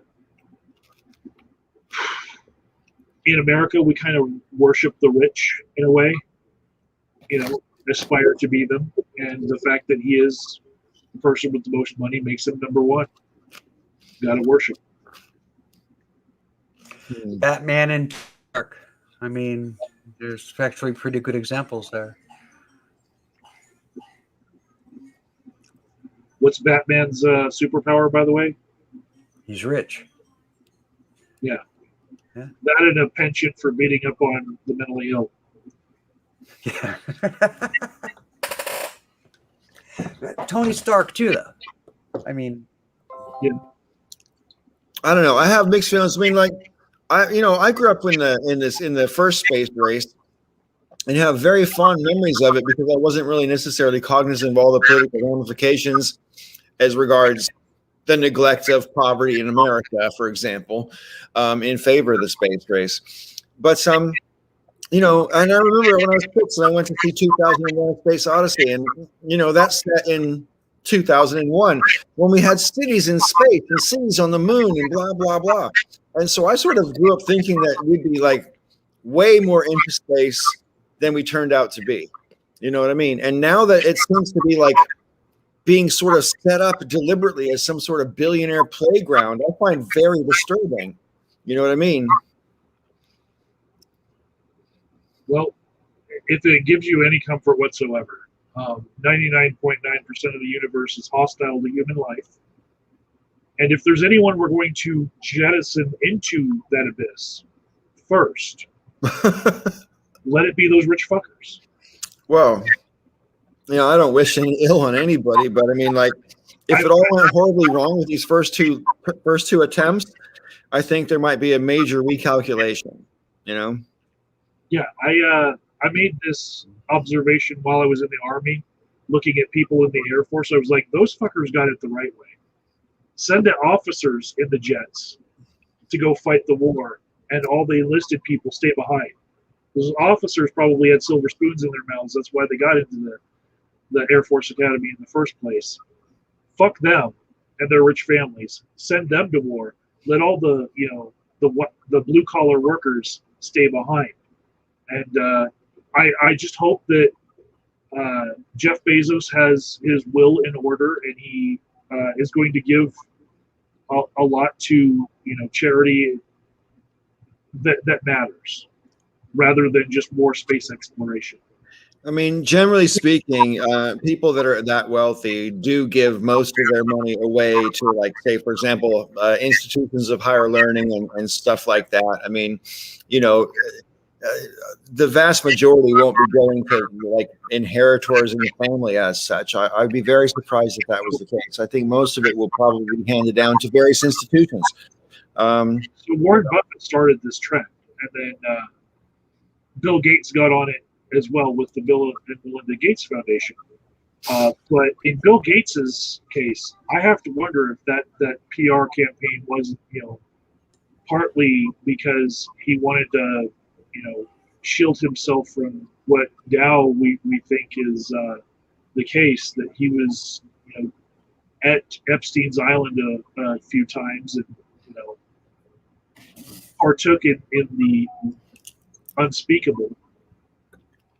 And so, having somebody who gave most of his fortune away do that, it's trying to square those two things in your head, But definitely, I think it's pretty obvious to everyone. The reason why Melinda wants nothing to do with Bill anymore is because she knows something. Yeah, she knows. And so, it was probably her defense team, her divorce team that leaked all of this. But now we know that, they were pretty cozy. Photos have been leaked of them together. And, he's not the good guy that right. he was building himself up to be by joining Warren Buffett and giving away most of his riches. Well, I mean, it's kind of comforting in a way that you can be one of the wealthiest people in the world and still be taken down by your own, what's the word I'm looking for? I don't know. It just seems to me like some people get this immune feeling like nothing can touch them. Powerful people, that's politicians. Sometimes it's even cops. But I mean, when it comes to like super rich people, they seem to think they live in a different world, that the rules don't apply.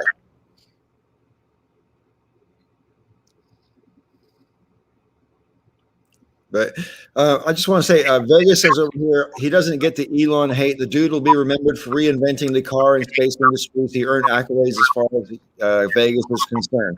I mean, you're entitled to your opinion, man. I don't necessarily diss Elon Musk for being rich. He does seem to be a bit weird to me, but that's just a personal observation. That's not necessarily a criticism. You know what I mean? I'm a bit weird, and I'm sure Elon Musk would feel quite entitled to say so it's fine. But I think a lot of people, there is definitely an element of. I personally think that I'm not going to really discuss this. I'll just say it because we've discussed it before. But I mean, I think there should be a limit on how rich you can get. I really do. I don't see the social or personal advantage to inexhaustible acquisition of wealth. At some point you have to be able to say, you know what, I'm rich enough, I'm going to retire. I'm going to let other people make this money.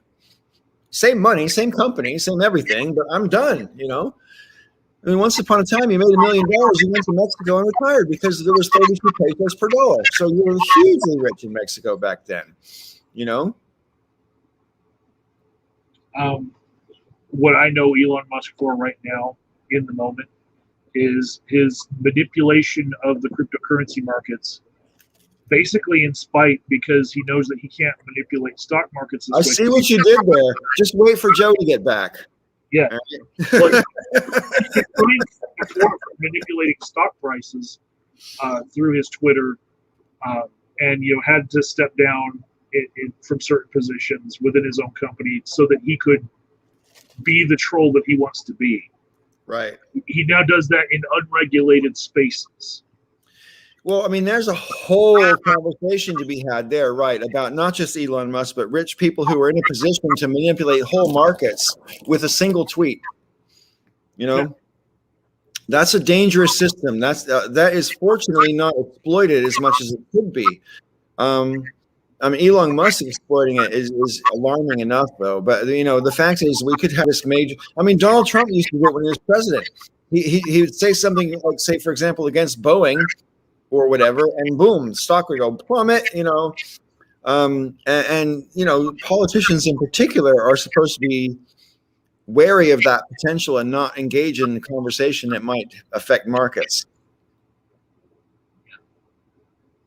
I also think that part of the reason why Elon is trolling in that unregulated space is because he's every technology that he's been doing has something to do with going to Mars, right? The electric cars are all about putting an electric car on Mars. You know, the tunnels, the Boring Company, that's all about putting tunnels on Mars because that's where you're going to have to live. You know, but also I think the digital currency thing, he doesn't have enough time to develop his own, so he's kind of adopted another one that he just wants to rewrite the code on a little bit and have everyone adopt his new version of it. But yeah, he's got so many things on his plate about getting to Mars. The whole, you know, the programming behind the cryptocurrency, that part he's just leaving to other people. But he's gonna adopt one as a mascot. But I would say if I was looking for something to really hate Elon on, where does all that lithium come from? Look into that. Just like the sweatshops of Nike, there are underpaid workers who are, you know, suffering ill health effects of being his mining workers. You know, he's also tweeted a bunch of bad stuff. I've never even considered for half a second where lithium comes from. Where does lithium come from? I mean, you know, I could Google it, but I'm not gonna. Mining operations, but you know that lithium has certain effects when it comes into contact with the human body, and if you're working in a lithium mine, you're going to be exposed to it. Right. In the same way, if you work with asbestos, you're definitely going to breathe some asbestos. Yeah, like coal workers. It's also a Nirvana song. Yeah. It's also not good for putting in every home and every car if it's going to then get into our water supply. We might need to find another solution to that. For storage. Yeah, for the storage of energy, because people we can put it in one of his spaceships and blast it into the sun.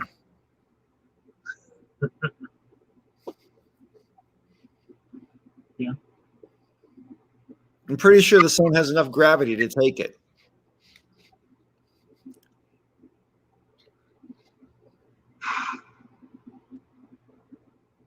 So yeah, trying to stay away from the cryptocurrency side when we're talking about Elon. That's what I know him the most for. But definitely there are evils, especially within his tweets. He has done some bad things. He's a human being, you know. But accusing somebody of being a pedophile when there was no evidence for that, and bringing that on somebody who was just trying to be a diver saving someone's life, you know, and saying, hey, why does he live in Thailand? It must be because he's into pedophilia. That was wrong for him to do. Yeah, that's not cool. But then again, we're Americans and we had Trump as our president, so we have a lot more to answer for as far as, you know, being represented by people that tweet wrong things. So that's a good place to segue, I guess, because I saw on the TV the other day that I mean, like I say, I've just got off the boat, right? I just got back, and I came and look at the news, and it's crazy town. It's crazy town. They're talking about making Trump Speaker of the House so that he'll be third in line for the presidency, so that then I guess they can bump off Joe and Kamala, and Trump will be president again or some bullshit like that. I mean, like, what the fuck? That's science fiction. You know what I mean? That can't happen. You know, there's whole TV shows based on that. You know, Kiefer Sutherland's in one of them. You know, that's a good show. But the point is, if they put Trump in the speakership so that he'd be third in line. That's the same thing as saying we're going to kill Joe and Kamala now. Do you know what I mean? I mean, because there's no way for them both to vacate the spot at the same time other than murder, right? I mean, that's pretty much a given. Yeah, and it's really hard for me to square how they say that they hate fascism and yet they want to install their dictator. Yeah, they want to overthrow the government, but they hate fascism. Yeah, so it doesn't have to make sense. You know, it's just their feelings, man. Well, yeah, there's so many different ways to go with that. I don't know which way to go. Well, we have to respect their feelings, though, right? I mean, your feelings aren't wrong. And they're probably not really okay with hearing it that way. But yeah, they really, really want him to be their president. And that want is supposed to bring it to fruition. Well, here's the thing. I mean, a lot of these people really have drank the Kool-Aid as regards the whole election was stolen and Trump really won and all that kind of bullshit.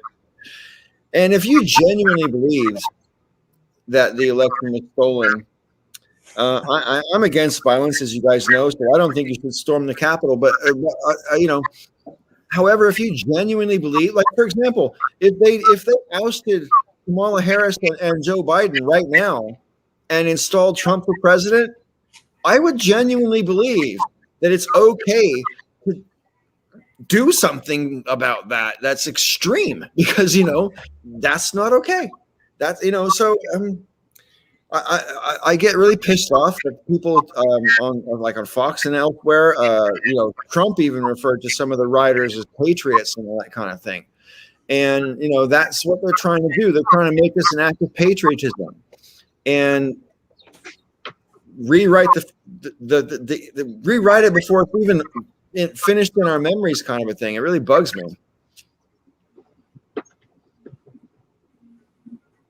Yeah.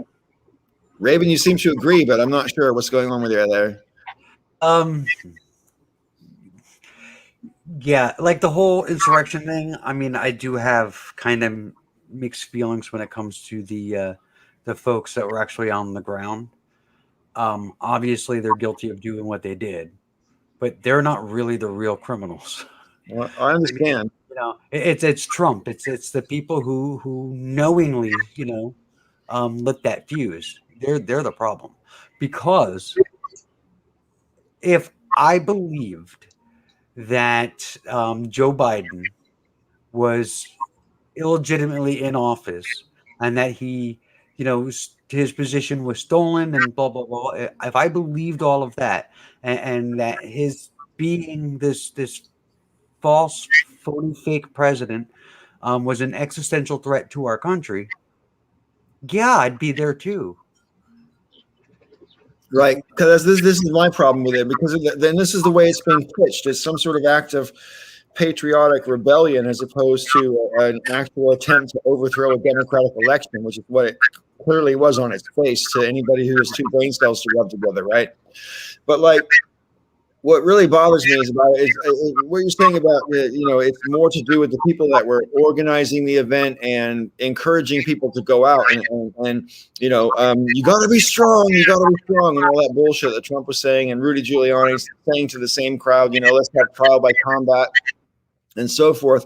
I mean, those are blatantly inflammatory statements, and in my opinion, you cannot prosecute the people, the foot soldiers, without prosecuting the generals. In this particular instance, and the same is true in reverse. You can't just go for the guys at the top. Those people are always responsible for their own actions. You know, misguided or not, it's completely a no-brainer. Is it okay to storm the government? No. We live in a democratic society. Violence is never supposed to be the solution to our political disagreements, ever. Correct. But if the government was co-opted, if there had been a coup, if it had been, then yes, right? And they believed that it was. I get it. That in that view and that viewpoint. Yeah, Like I said, if I believed it, I would have been there fact too. doesn't make it okay to commit violence based on your mistaken apprehension. I mean, it's not okay for religious people to kill based on their basis of their religious convictions, right? No matter how right they think they are, you know. And it's the same here. You know, if you're factually mistaken, your belief in your rightness is irrelevant because the facts are the facts. There has to be a bottom line of truth that is pretty much, you know, and it's a fact, you know, that everything was done legally. There was plenty of due process to challenge it. It all happened. We all saw it happen in real time to the point of nausea, you know, and it's still going on in Arizona now with this recount, which is absurd. Right, You know? and they may end up doing one in Pennsylvania too. It's all ridiculous. And Vegas, yeah, I mean, it does feel a little wrong to throw the book at these guys, but at the same time, though, Paul is right. I mean, they broke the law. They worse than broke the law. That's treason. Yeah. They're actually lucky to be getting off as easy as they are. Because ain't none of them being charged with treason. You know, and they're being charged with property damage and being on prohibited property and all that kind of crap. So I mean, yeah, they're stupid and pathetic, and it feels a little wrong, feels a little dirty, right? Like throwing the book at them. I mean, it does. But it's it's not much of a choice. You know, you have to. You have to, because you have to send the message that, you know, overthrowing your government's a bad thing. Right. I mean, you know, I'm not saying there's never a cause to overthrow the government. This wasn't it. It's just simple as that. It was based on lies that any intelligent person, I mean, even the people perpetrating those lies, the lawyers, that one lawyer who got sued by the voting machines company, she's like, well, no reasonable person would have believed what I said. That was her defense. No reasonable person would believe what I said. But I said it, and I have this reputation as a lawyer, so people are supposed to take me seriously. That's why people pay me to say what I say. But then I'm telling you shouldn't have believed me because you're supposed to be smarter than that. I mean, come on. You know, this is the level of discourse that's passing for a legal defense. You know, this is how dumbed down the fucking conversation is. It was also Tucker Carlson's defense in court when, some of his rhetoric was challenged. It was just like a reasonable person would understand that I'm not a news show; it's entertainment. And I don't know how. In other words, nobody that watches his show is a reasonable person, except for the people who, like us, who come in as tourists and go, "What a fucking fool," you know.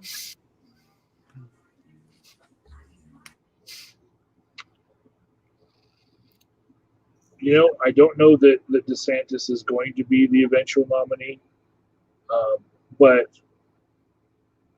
I feel like whoever is going to be the nominee for the Republican Party will be the one kissing Trump's ring the hardest. And that's what really is unfortunate for the Republican Party, is that they have a chance right now to rid themselves of, having to answer to him with his cult of personality.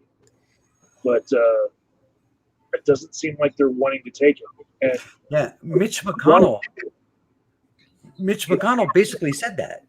He said that's it. I mean, it's over. He's done.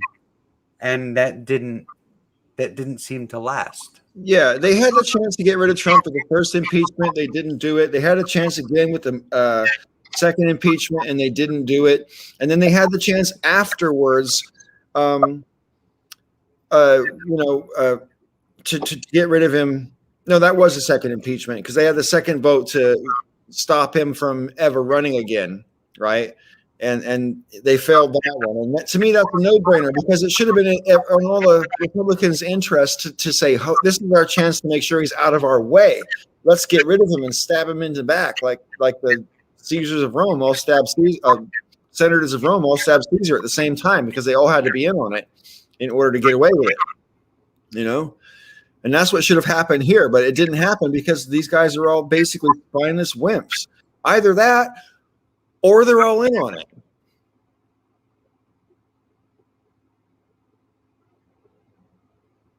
Yeah. I personally think they're all in on it.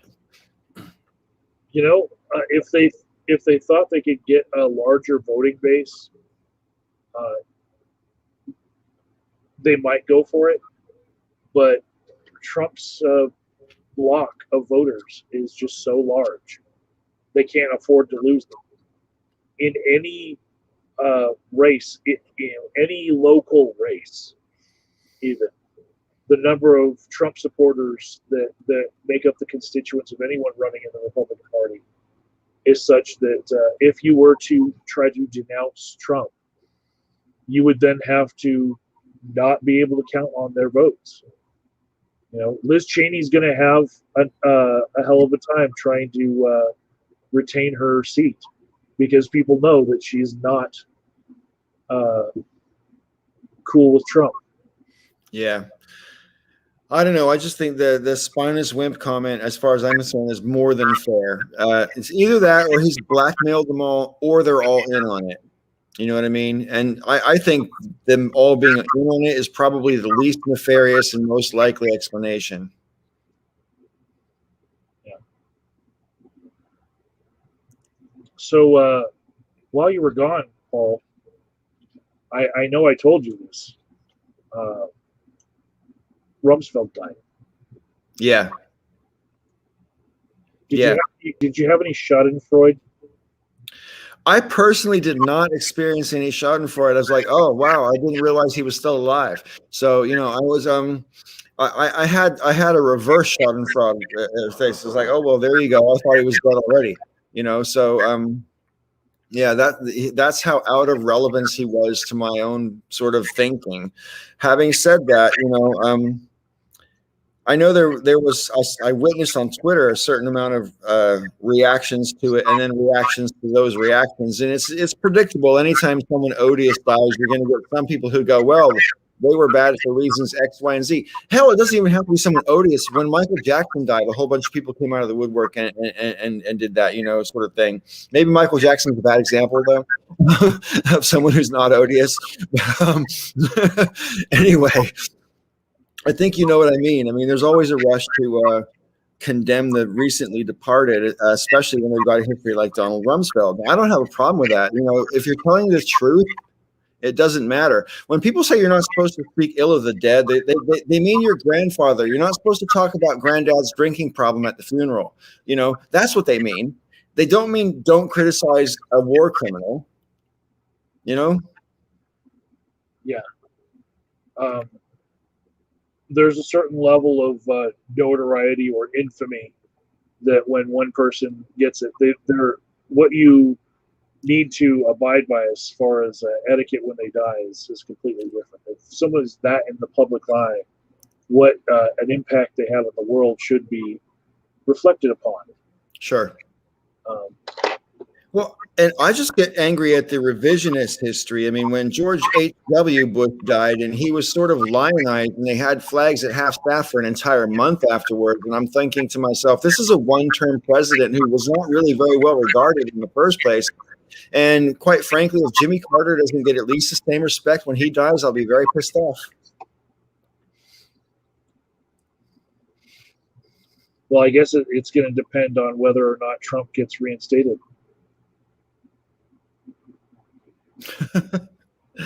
Well, you think if Trump gets reinstated, Jimmy Carter won't get the same love? I think that's definitely true. But Trump getting reinstated is about as likely as the sun rising from the west. It ain't happening.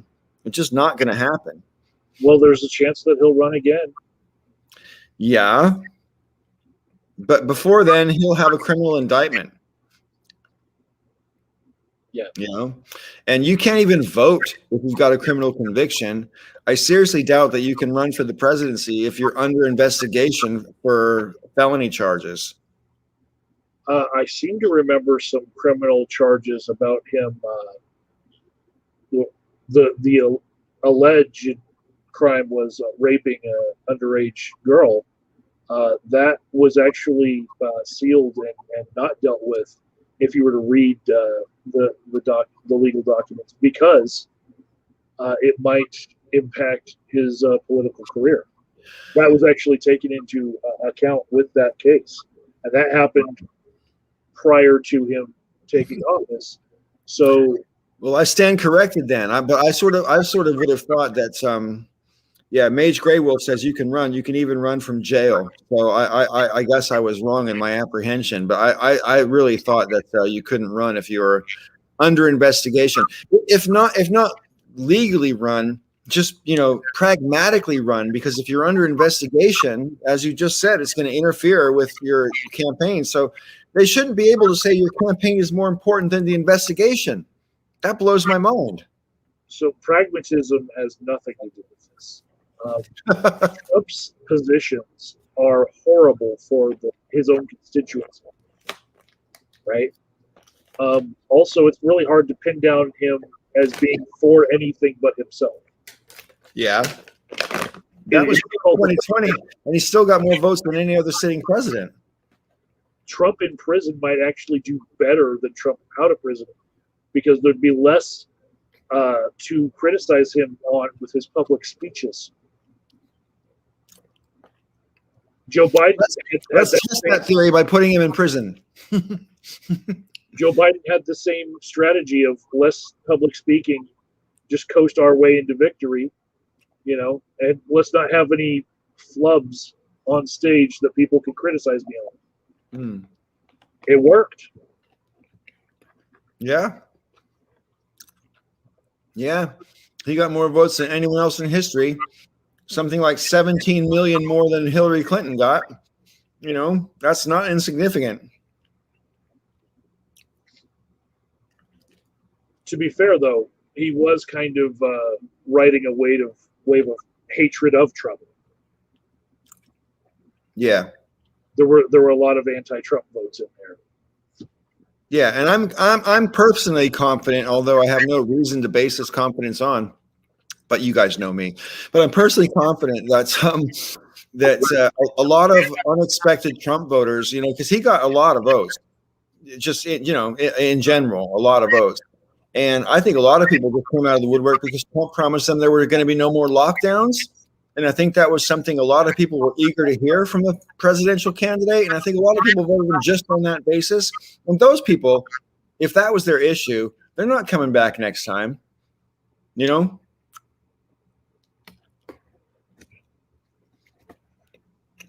There's also the effect that QAnon had on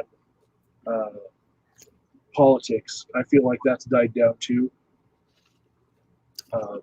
There isn't going to be another. That's what they want you to think, Michael. Well, there's going to be another movement, but there's not going to be a movement quite like that one. Right. It'll be 2024. It'll be Q2, the new. It'll be a QAnon 2, or it'll be Xenon this time. It'll be someone called Z, and they'll be like, or Exanon or some bullshit like that. Or like in the Falcon and the Winter Soldier, like the Flag Smashers or some dramatic name like that,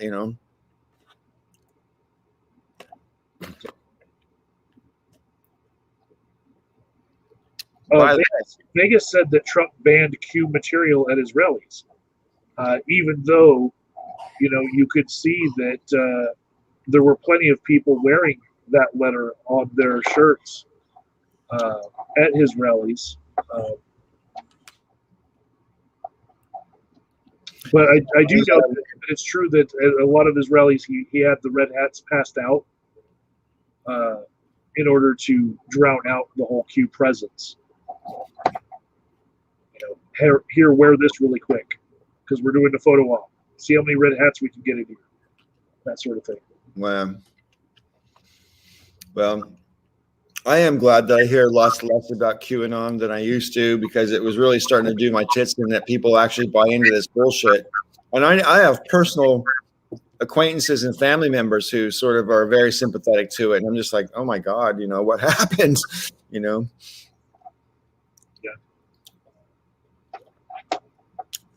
I would like to engage my friend John Heroes in the comment section.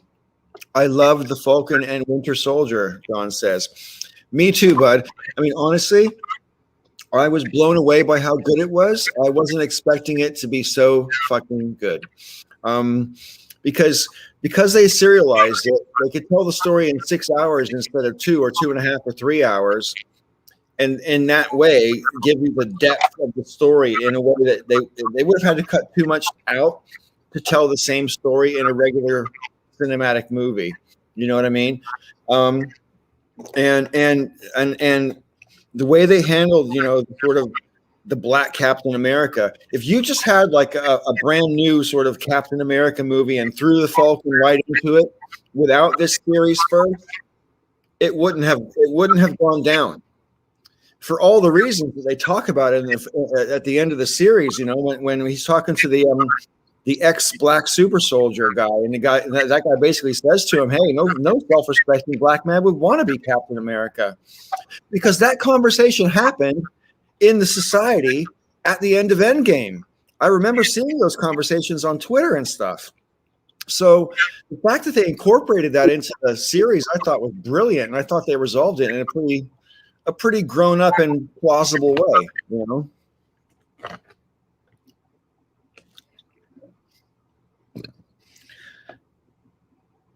Well, Raven, you've seen it, right? Yeah, it was good. I mean, you've said everything there is to say about it, though. Oh, wow. I'm sorry. Have you watched that stuff, Michael? I haven't watched any of it. No. Oh, wow. Because The Falcon and the Winter Soldier, as well as the new series Loki, which is serializing on that Disney Plus channel, both begin where the characters left off at Endgame. So as far as Loki's concerned, he disappears, doesn't he? He steals the Tesseract and he disappears, and we don't know what happens to him because he's on a different timeline now, right? And so this deals with that whole thing. It's extremely creative and imaginative and goes where you don't expect it to go, and I'm only like 3 episodes into it. I'm very much looking forward to seeing what they do with it. I think it's going to be brilliant, though. It is already brilliant in the first 3 episodes. So, yeah. From what I have to confess that I don't mind that Disney bought Marvel because no one else has the kind of money to throw at these projects like Disney. And, it's turned out really good because of it. From what I've heard, the Loki storyline seems to have become Disney's Doctor Who. Right. Well, I can see the potential for that in the parts I've watched so far. I did hear a lot of good reviews of Falcon and the Winter Soldier from my clients. They especially made a lot of a big deal about the Falcon was supposed to be like the Black Captain America, but gave up the shield, and then the person that they replaced him with, all my clients hated that guy. Like, they hated the actor that played the guy, even. Like, their hatred of the character spilled over into, like, hating the actor for even doing it. Like, they were, like, about hating. I mean, in the first Captain America movie, it's basically said that, the fact that he took, that they gave him the serum that made him a super soldier, right, would basically magnify the kind of person he is. And if he was a bad person, he would not be a very good candidate for being a super soldier. Right? And so it was because he was wholesome. It was because, he was, the aw shucks guy instead of, the oh shit guy. Yeah. I mean, they don't obviously use it because it's different. Yeah. Right? He's the goody two shoes. He's so in America. The guy that they gave the shield to after Falcon gave it up, he was a dick. He was a dick. His character was a dick. Yeah, and then he took the serum and became worse. Yeah. Just like all the bad serum drinkers who, were the super soldiers and who were the baddies. But even they were portrayed not necessarily as baddies, but, sort of freedom fighters who were just happened to be on the wrong side or whatever, depending on your point of view. But I think they did a good job of I was a little annoyed when they were trying to appeal to the leader's humanity. You know, I mean, they had killed all these people and they're, you know, all these terrorist attacks, but they're going to talk. They're going to talk. That's how they're going to solve this problem. They're going to talk. Well, I hear where you're coming from, but at the same time, you know, we're going to beat the shit out of them is a way overused trope, especially with comic books. And I think, you know, trying to come to some sort of diplomatic understanding and resolve things without bullshit fighting is actually a good thing to put in it, really. So I respectfully disagree. And I want to address something that's in the chat. They didn't do anything with Quicksilver. They didn't do anything with Quicksilver. He wasn't Quicksilver. They didn't do anything. Quicksilver was not in WandaVision. That they faked you out. That's all that was. Raven, you told me way back when I asked about WandaVision. You said it starts off a bit, but then it gets better. Well, I watched the first 3, and I couldn't wait anymore, so I decided to start watching The Falcon and the Winter Soldier instead. No, WandaVision is actually fantastic. Yeah, I guess I'm just gonna have to stick it out then and just keep going. You know, I think it's kind of cute. It's an interesting, but I'm not really sure I get it. So maybe I have to start over again or something. I don't know. So if the Loki series departs from the sacred timeline of the MCU and therefore introduces different people who are like variants of different timelines, like Upper Deck Spider-Man, or the fact that we've already had a couple Spider-Men that could be connected to the MCU, you know, that looks slightly different, then perhaps the person who was quote unquote not Quicksilver might have been a variant Quicksilver, because it's not the same actor as what Quicksilver would be in a different timeline, but it would be for that timeline. But he was the Quicksilver from X-Men. So he actually, the actor was Quicksilver. You mean the Silver Surfer? No, Quicksilver. He played Quicksilver in another cinematic universe. So when he showed up on the thing, everybody was like, "Oh my god," you know. But it wasn't. I don't want to say anymore because actually it might be a spoiler. Right. But Okay. So there's that.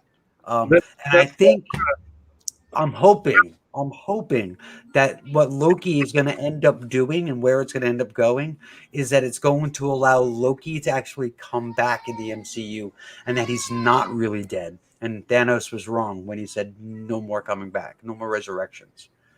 So. Well, he is such an interesting character that even if he doesn't get to come back in the cinematic MCU, they're going to have at least another series after this one of Loki. That's already been confirmed. So even if it's just serialized, that suits me fine, because these serials are such high quality. You know, it's unfortunate kind of that you can't go to the cinema to watch them. But on the other hand, if they're going to do such a good job because they've taken the time to tell the story, I'm not going to object. Not for 1 second. Yeah, it's pretty good. They're pretty good. But is Quicksilver the guy that's in the in Captain Marvel as the guy who wants to nuke the Earth, and he's also in the X-Men Apocalypse movie? Is that the Quicksilver? Quicksilver is Wanda's brother, who died in Age of Ultron. Oh, I know that one. Yeah, okay, I know who that is. Yeah, okay, right, okay. Yeah, he was like super fast. He was, he was like the Flash, basically, or Dash in The Incredibles. Right. That'd be a pretty cool superpower to have, to be able to sort of move around faster than the speed of sound or some shit like that. That'd be pretty cool. Nobody would hear you coming. Right. Or see you coming. Yeah. Okay. I don't know why he's making faces. I have no idea. Or you could create a sonic boom by coming. Then they'd hear it.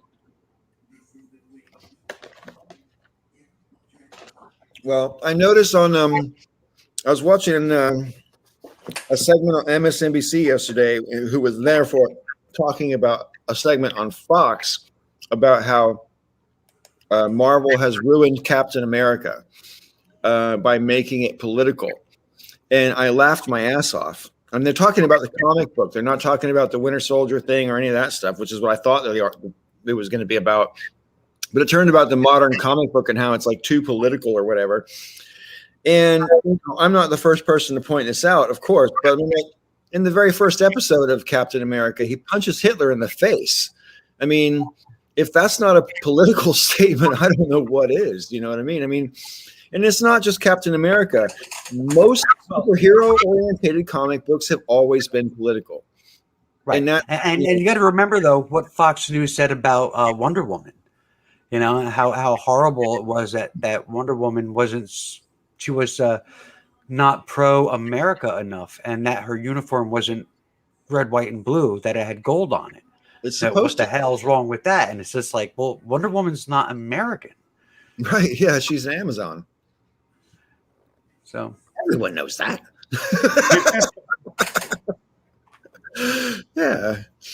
No, I you know, I mean, the fact that we could have a whole jamboree about how Fox News needs to burn in 1,000 different ways, right? Because I mean, I don't even know what the solution to it is, because of course I believe in a free press, right? Of course, but a free press should still be constrained to some level of objective truth that doesn't encumber themselves with in any way, and I don't know how to resolve that.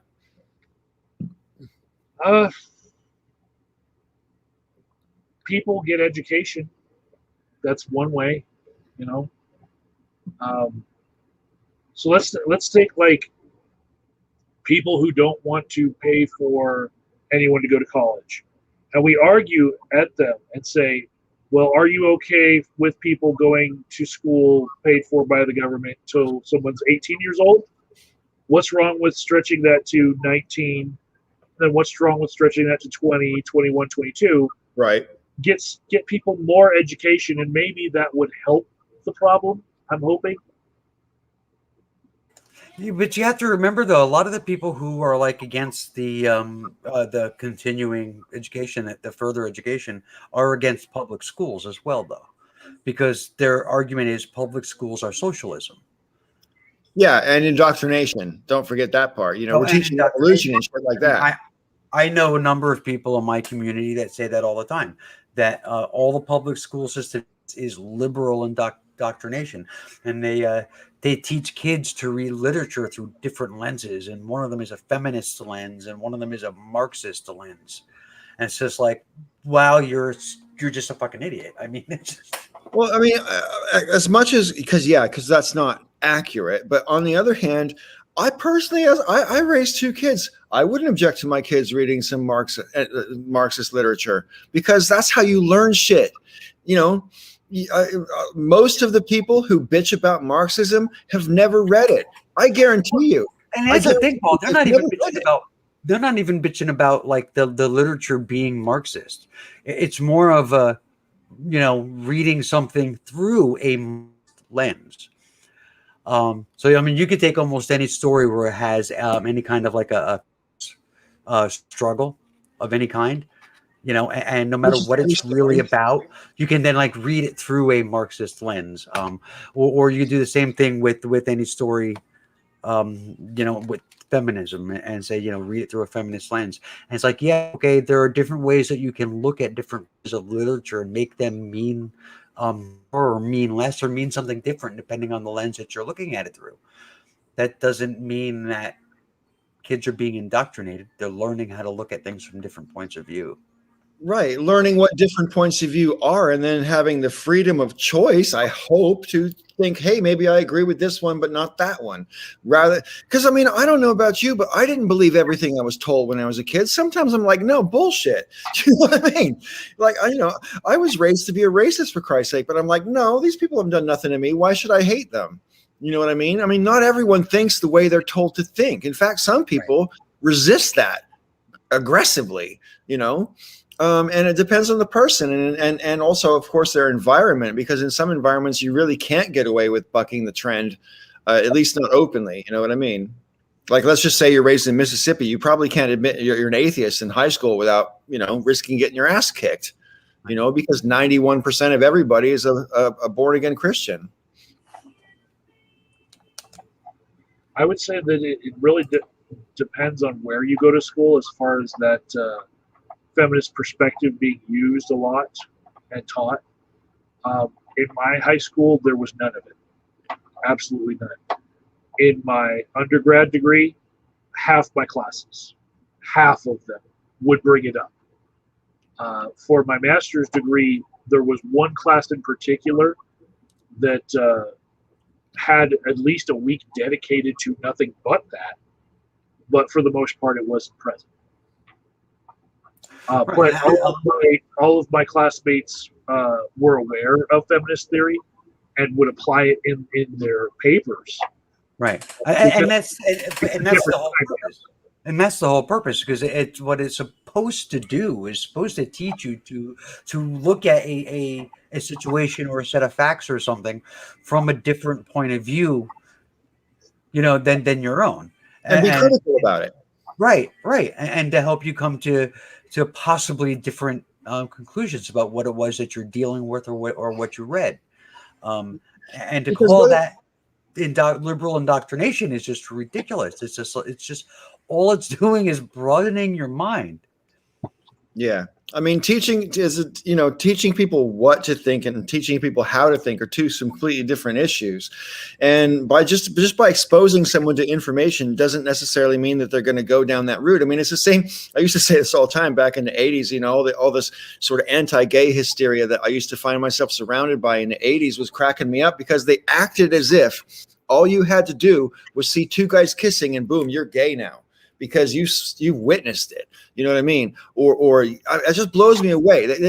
And the same argument used to blow me away when I was even younger about communism, because they acted like if you learned about it, you'd want to be a communist. Well, if that's true, then it must be great, right? Because if you learn about it and you want to be it, it must be right, surely. So it just blows me away.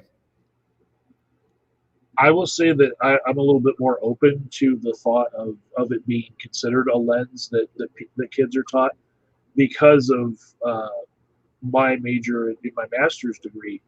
There are different lenses of therapy, and one of them is in particular called feminist therapy.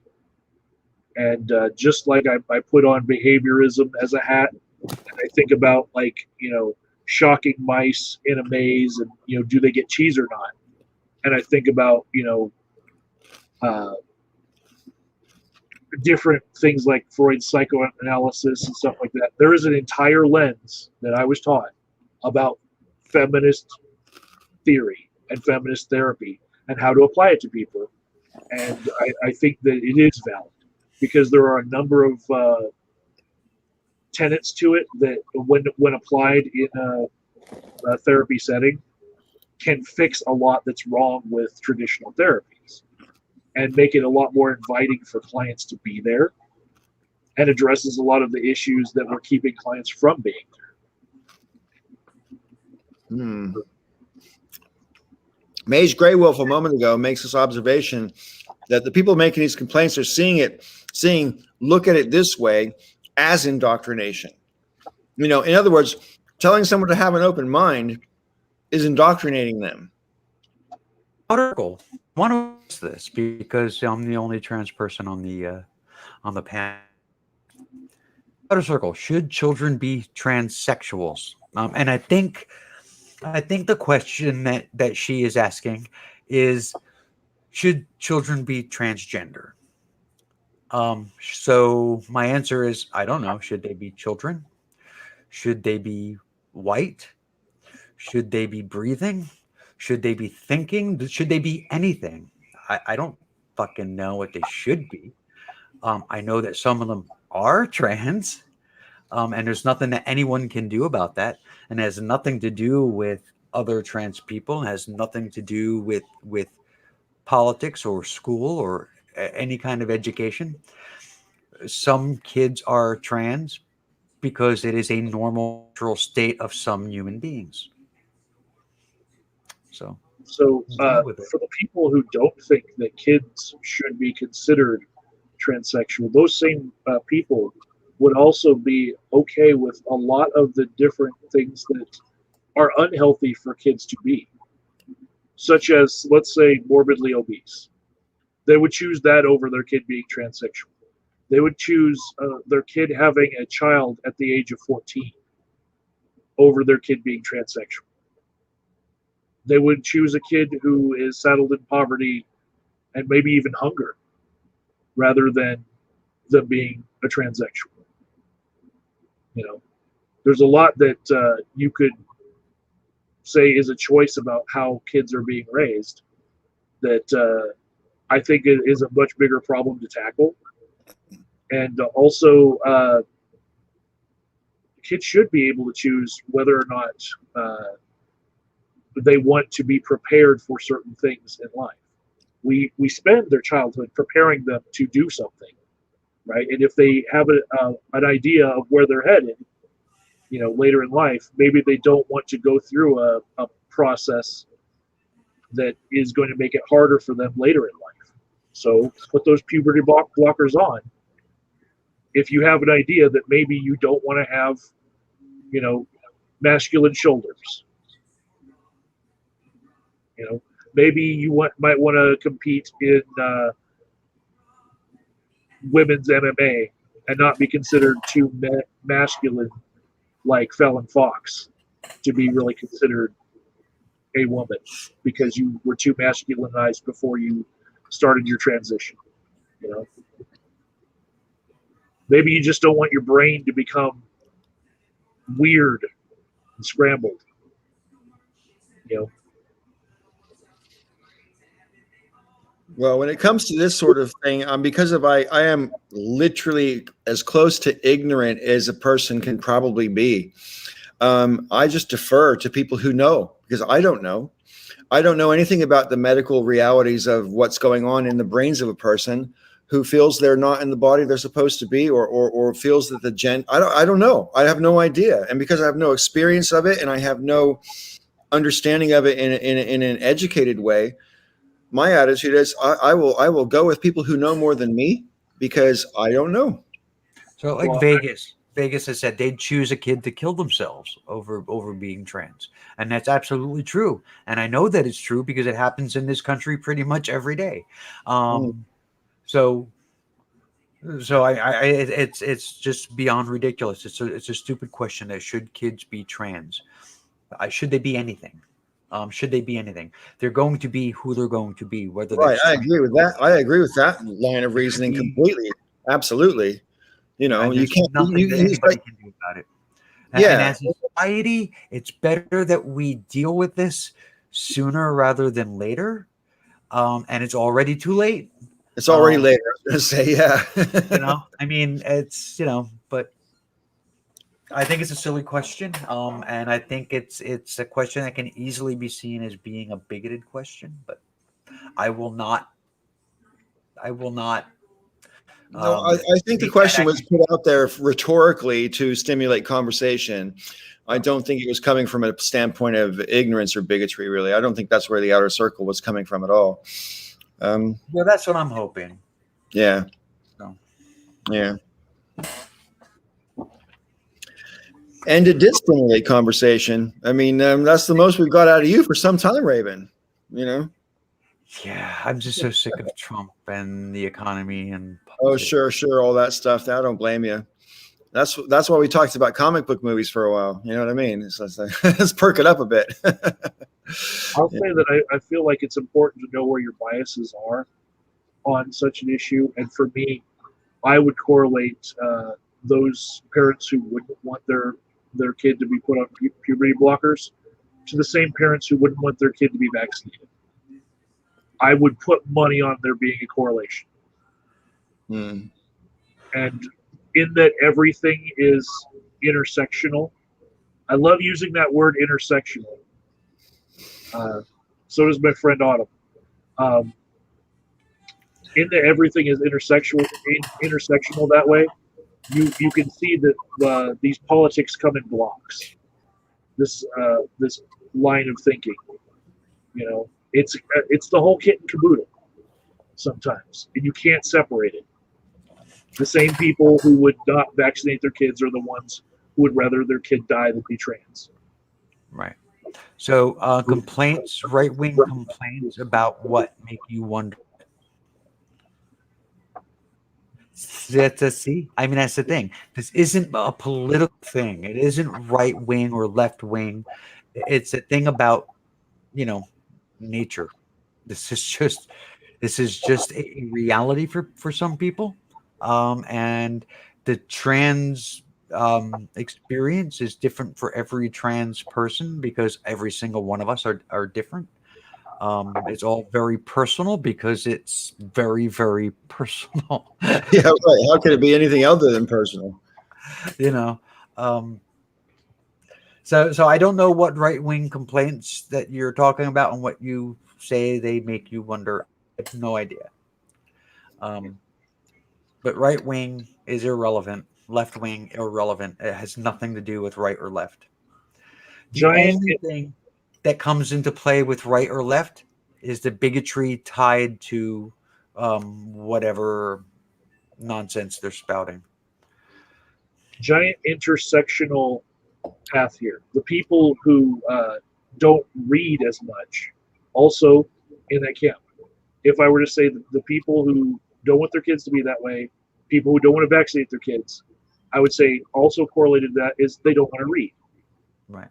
So I remember hearing that Alex Jones was angry that chemicals were turning the frogs gay. Right? that went all over the internet, right? So me being one of the people who didn't just watch Jurassic Park but read the book, part of the premise of why those dinosaurs were overrun on the island and there were more baby dinosaurs was because they took some frog DNA and put it in the places where they couldn't find good DNA for the dinosaurs and just kind of like brought them back to life by using things that were alive right now. And the frogs themselves have this thing in them where if there's too much of one gender, they will switch genders. Right. Nature. So there is this thing that exists in nature that a lot of people don't realize because they didn't read the book. Right? That they don't realize that's why Jurassic Park had that horrible, it's overrun with too many dinosaurs and they're going to come kill us ending. It's because they were able to switch genders and then reproduce. Right. And then, and have that happen. So like when I heard that Alex Jones was so mad about the frogs turning gay, I was like, dude, you didn't read the book. They just kind of do that thing. That's part of their genetic structure. They were born that way. The chemicals be damned. That was already a thing. And also, growing up, we had like 4 poodles in my house, like the main ones, other than the ones that we bred. And when they all went in heat at the same time, because their cycles kind of sync to each other, they would get it on with each other. Girl dogs, all 4 of them. But they would just get out their sexual frustration on each other. And I've even seen it in boy dogs too. One particularly horrible mix was it happened in the living room between 2 Cocker Spaniels. And there's many animals that just use it for domination, for just a statement of this is my territory and so I'm going to do this to you. Group adhesion also. Group adhesion. That's dolphins. They do that for group cohesion. There are species of monkey also. It's actually there's a species of monkey where the adolescent males all leave the troop, right? They all leave for a season and they fuck the shit out of each other. It's like they're practicing and then they go home and they find mates. But Yeah, I never heard that one. I really like that. That's quite funny. It's all. I mean, and it's like whatever. I mean, cool. Dogs will hump. That's true, and apparently so will Vegas. Okay. Well, what I find weird is that what some people consider natural would be men having more than one mate and women only having one mate.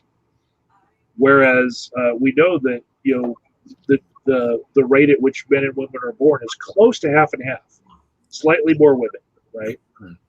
But that would always leave some guys out there as incels, if that was the way that it worked. Like some guys would get more than one woman, some guys would just have to be incels and never have sex. Never procreate. Maybe get sent off to war so that we can have harems. Get rid of a lot of our competition. Maybe that's the way that nature was supposed to be in their eyes. Is that's natural to them. Yeah. So, okay. All over the world, all throughout history, trans people have existed in cultures and societies all over the place, and they all have different names. Because trans is relatively new, and in the societies where these trans people were, most of the time they were welcomed. They were important, valuable members of that culture, of that society. It wasn't until Christian Europeans started conquering the world that trans people became demonized. And one of the reasons that happened is the same reason why homosexuality became demonized. Christians wanted to separate themselves, their identity-wise, from anyone that they considered to be a religious enemy. One of the things that they wanted to make sure that they were seen as being apart from were the Greeks and the Romans. Yeah, the Greeks had that great tradition of their gladiators bonding through certain ritual. Yeah, it's in their art. It's awesome. It's in their art. Well, I mean, it was for the Greeks, it was pederasty. There was a belief that they were imparting knowledge from an older man to a younger boy. That was, and the knowledge was, if you bite the pillow a certain way, you can, it'll absorb some of the pain.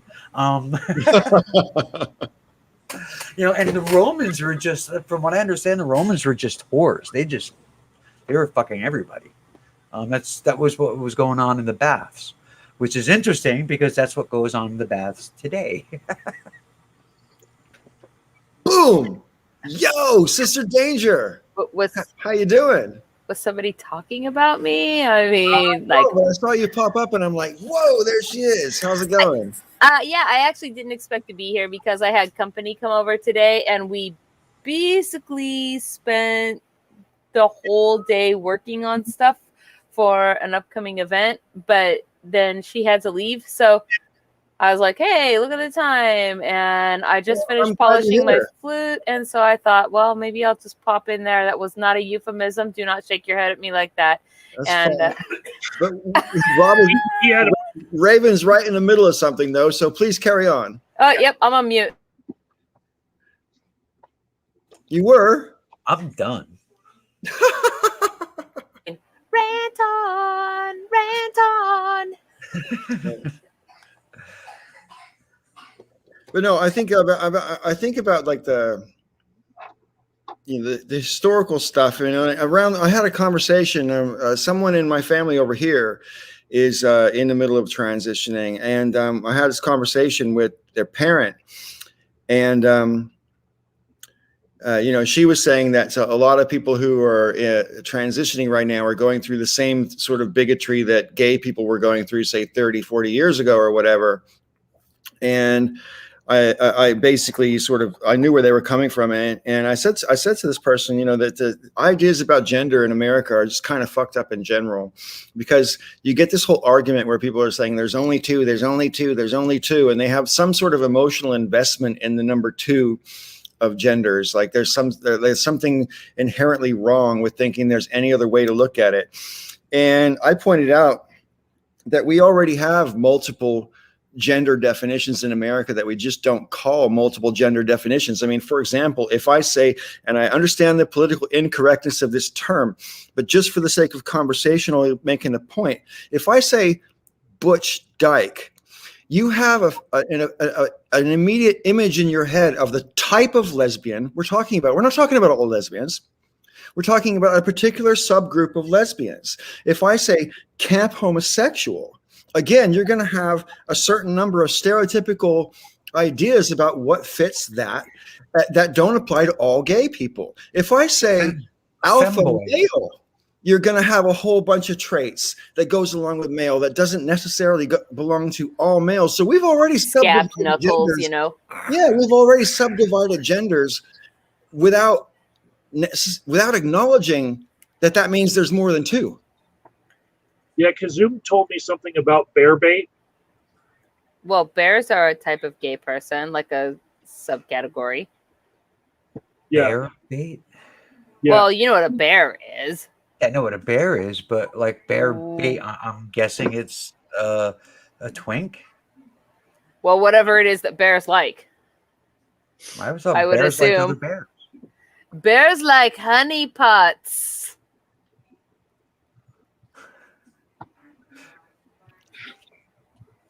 Oh, I got Winnie the Pooh in my head. I ruined it for you. It's great. There I am, destroying childhoods left and right. Okay. Outer Circle, who I'm 99% sure is Curious. Biology says there are two sexes, right? No, biology doesn't say that. Biology says that there's actually multiple human sexes. I think one of the agreed upon numbers 6. But that has nothing to do with being trans. That's something completely different, because your biological sex and your gender are two completely different things. Your gender is between your ears, and your sex is between your legs. Those Can are I two like different argue the? Can I argue the bad side of this? Can I be the fucking Sith in this argument for a second? things. Okay. Go ahead. Everybody's like, all right, go ahead.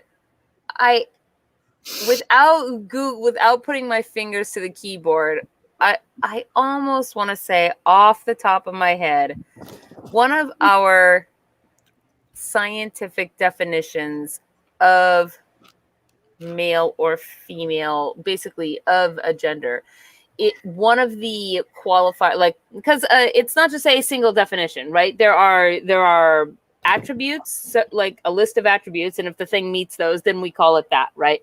And I think that one of those is the ability to reproduce.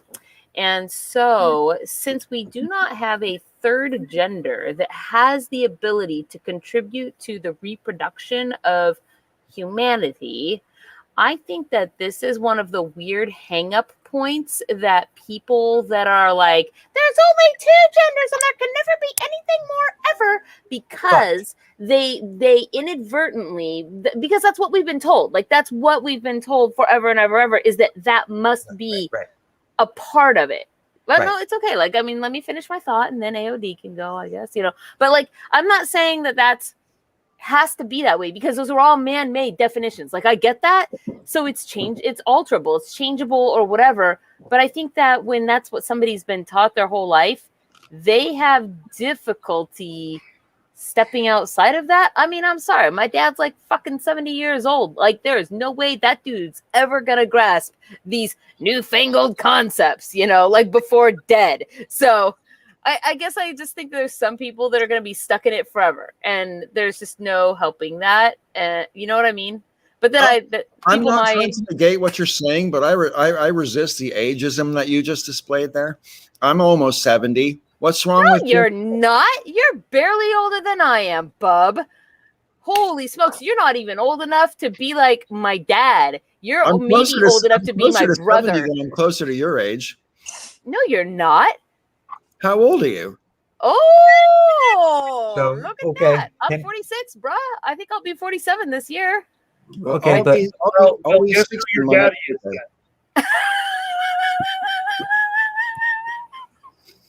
Okay, your turn, AOD. I just wanted to say that I happen to know trans people who have procreated and don't really fit that. I think we should send one of them to your dad's house and just have that person explain, like, no, like this is possible, and also it doesn't really matter. But they don't procreate with a chromosome that's outside of X or Y, right? That we Some. only like we don't have a third But chromosome. there's more than, but we do. Scientifically, we do. There's more than two X's, more than two chromosomal makeups. I mean, there's more than two. I mean, yeah, those two things are combined in multiple ways. Meaning we have like, XXY, et cetera, right? But they're still like in and of their single selves, it's just an X, right? Like it's the same type of chromosome. Well, I mean, it's X's and X and Y, right? But not Right, all. But not all females have what you would think they do. Like it's not always, it doesn't always work out that way. That it's more complex than that. No, I get it. Like you could call them anything. You don't even have to call them. You could call them apples and oranges, right? But there's not apples, oranges, and pears. There's only apples, and oranges, or apples, oranges, or apples, oranges, or apples, apples. There's no third categorization of. But there are scientifically there are others. What are they? And why do we only call them X and Y if they are a whole different category of chromosome? Scientifically, we don't. What do you mean? That's only people who aren't involved in that kind of biology. I mean, because we are taught what is the most common. We're taught the basic. The most common is XX and XY. That is the most common. But there are others. That aren't just rare. Combinations of X and Y, that are actually separate from X and Y. They're all just X and Y. Hey, look, the Green Machine's in XYZ. JK. Well, so my question is that was okay. Never mind. I mean, you can look something up. You can look it up. I'm not a scientist, but I can tell you that it isn't as simple as XX and XY. That there are variations on and there's different combinations, and they don't always match up with the gender representation or gender assigned at birth. And that there's all kinds of things from hermaphrodites to sure, I'm totally aware of that. Ambiguous genitalia. And then there's all kinds of things, and those things aren't necessarily birth defects. They're just different than what we consider the norm, which is male, female. And those were birth defects in the days when lobotomies were awesome. Right, and then we forced them into a category, and at least not so much anymore. But we used to, and those people many times ended up killing themselves. Yeah. So I mean, but it isn't as simple as male, female. It's not that simple. It appears to be that simple because that's what we're taught. It appears to be that simple because male, female is the majority, the vast majority. Sure. Okay. I feel like, yes, I understand what you're saying. I completely agree with you. But the arguments that I see that come from the people that do not agree with it, right. They cannot seem to parse away from that because that's all they've ever been told, and they just, I don't know, can't adapt, and improvise, adapt, and overcome. Going back to your original points, the things that you were saying about reproduction, right? Right. Not all women can reproduce. Does that mean then, by that definition, that they're not women? Well, so that's what I'm saying, and that's a very fascinating point, actually, because, and I'm not actually sure. I don't want to speak too far out of turn on that, but I think that like the ability to reproduce is what helps define gender. Technically, if that was the case, then what you're saying But or it bringing the doesn't point you're bringing, define- it's true. but it Well, doesn't no, it define- shouldn't. It shouldn't. But we but also it have to doesn't have. define gender. It But doesn't. we have to have a way to categorize, if you will, in order to be able to communicate, if nothing else. I'm not saying it has to be limited to what it's currently limited to.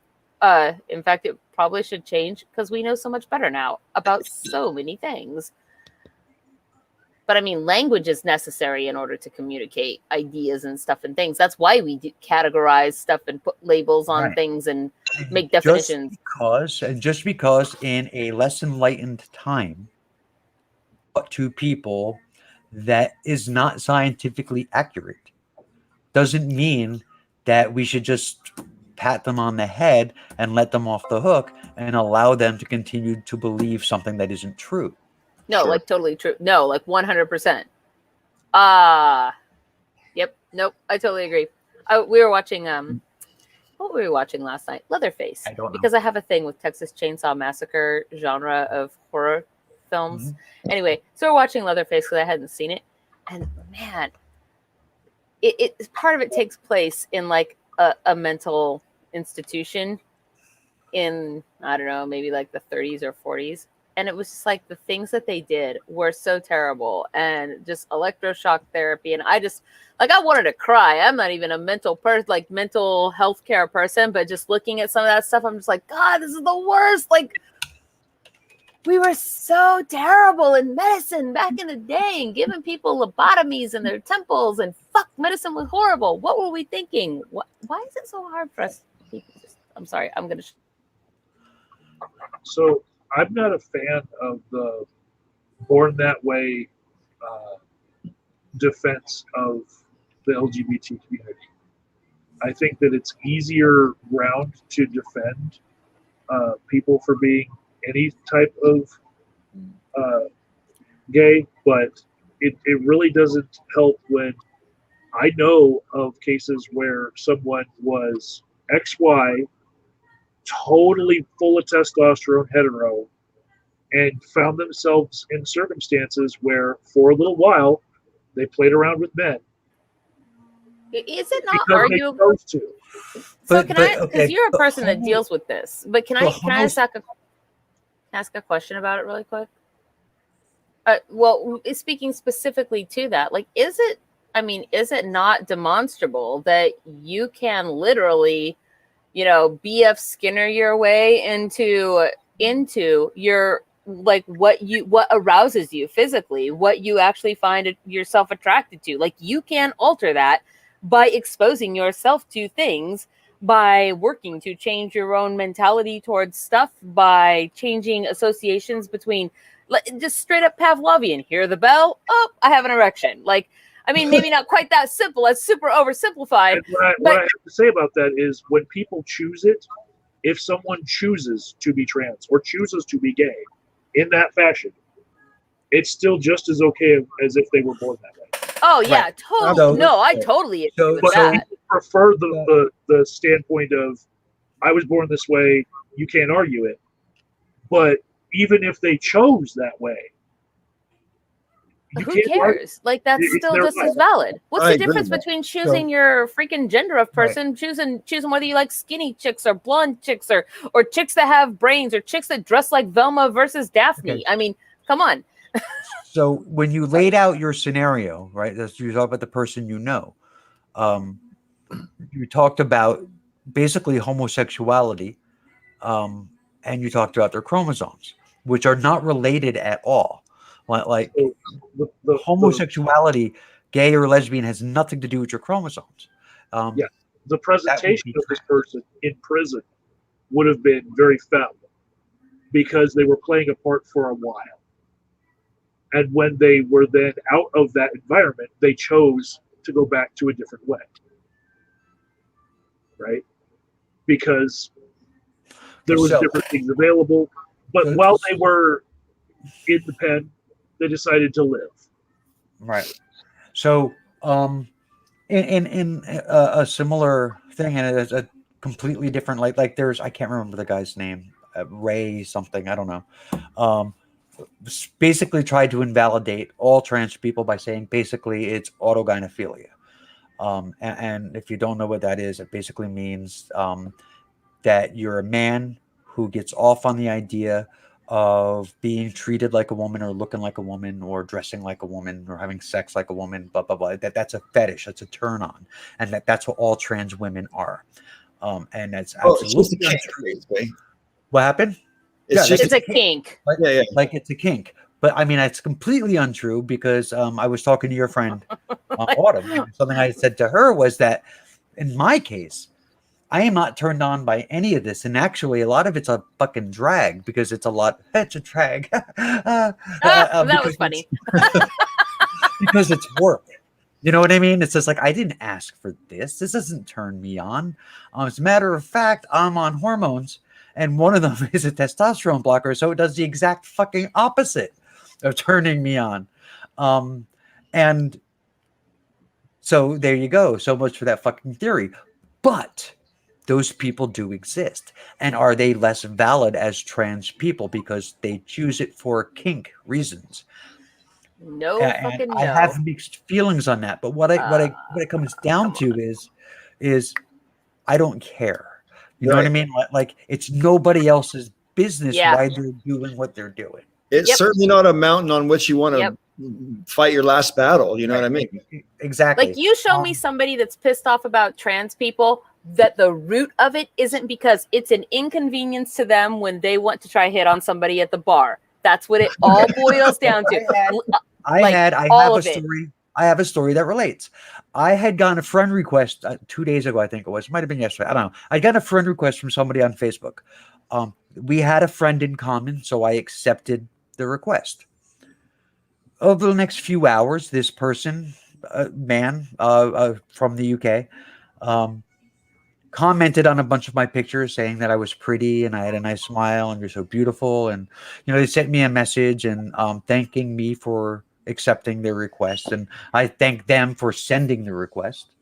Told me that I should smile and called me darling and whatever. Okay, whatever. Cool. And then he asked if my name, Raven, was really my real name. And I said, it'll soon be my legal name. And he said, well, what do you mean? And I said, well, because my birth name is Robert. He blocked me. When 30 seconds before it was smile, darling, and, you got beautiful boobs, and aren't you awesome, and love you to death, and... Oh, this would happen to me multiple times a week if I didn't just initially block people like straight the fuck out. Like, don't literally. I'll say to people, they'll like try to friend me, and I'm like, "Do I know you?" And if they answer with anything other than "Here is how you know me," I block their fucking ass. Because welcome to my world. I'm sorry, honey. Like I've gotten a lot of that. A lot of women are welcoming me into the fold because we have these shared experiences now. But yeah. I mean, I guess for that shared experience, there's so many other things I'd rather share than that bullshit. It's sort of crazy though, because it's really quite interesting. And you have the opportunity, have a very unique perspective because you've been on both sides, or at least now you're kind of on the other side of the rainbow, as it were. And that's not something that I've ever had the experience of, but I know for a fact that I will get multiple requests a week from fake accounts, dudes I don't know, dudes that are like one friend in common, and then you look at... I get several a day. Whereas the guys that I'm surrounded by, they have like almost no clue that this goes on towards women at the level that it does, right? I mean, everybody knows that everybody gets some, but I don't think that people understand how much more women get it than men do. It's so crazy. Since I've started presenting, Yeah. Since I've started presenting, as a woman, it has increased. It has gone through the roof, and it's nuts, and it's constant. And I mean, half of the time that I was on the show tonight, I was actually reading messages from Facebook from, some guy in California who's trying to woo me, and I've just been fucking with him because it's fun. I have 15 minutes, and then I guess we're going to the swimming pool. So Okay, well, thanks for stopping in for the brief one. I'm acquainted with a YouTuber who transitioned and no longer makes YouTube videos. I think I'm not even going to mention the old YouTube name, but yeah, Huey Hewitt was talking about how, because Huey grew up in the opposite sex, so all the socialization that goes on when you're a kid, you learn how to see the world from that way. And even though Huey feels like Huey inside, he cannot escape the way he was socialized as a kid. You know what I mean? It is sort of baked in. And so this is one of the reasons why I just try to defer, because I really know very little about all this kind of stuff. But so I'm one of the things that on a video that Peach made several years ago, she talked about the fact that I was non-binary. Right. And she said that she herself doesn't really know how she identifies, because she doesn't know what it means when people say that they feel like a man or they feel like a woman. And I was always right there. I mean, I have nothing to compare to, so I don't know. Right. And so I just said for a long time that I was non-binary. It was a nice, easy way to skirt the conversation, and I could just do whatever I wanted and whatever. It wasn't until that I began to present as a woman that I realized, oh shit, I've been wrong all this time. So when people like Sister Danger said a little while ago that I've seen both sides of the spectrum. Yes and no. Like, I don't know what it feels like to be a man, because I was never ever a man. Never in my life was I a man, ever. I did my best to play the role, and I know what it's like to be treated like a man in our society. But that's not the same as being a man. I think that's what Huey was driving at about the childhood as well. That right. having the experience of being what you're not, being treated like what you don't see yourself as. Right. And I spent those years, those formative years, hiding from other boys. I spent those years not having friends and not being accepted as part of the group because I was different. And now I'm 50 years old, and I'm transitioning at 50, and I have to learn the things that women learn when they're 13. Right. And I'm doing that now. And I mean, it's caused okay, if you're going to someone's house and you don't know very well, and it's basically just going to be you and him, it's a man that you're going to go see, I'm sure, Sister Danger, if he's going to give you a drink, you're going to make sure that he's not making you like a mixed drink, and that you can see what he's making, and that or that it's like a soda out of a container that he can't get into, right, for your own safety, right? I wasn't taught that. So I ended up getting myself into a situation where I was actually harmed because I was drugged because the guy gave me a drink that he made, and I wasn't paying attention because I assumed, well, I'm a guy. That doesn't happen to guys.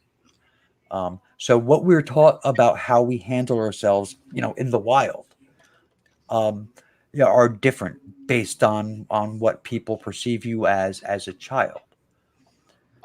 So I am learning now things that I should have learned many years ago, and it's rough.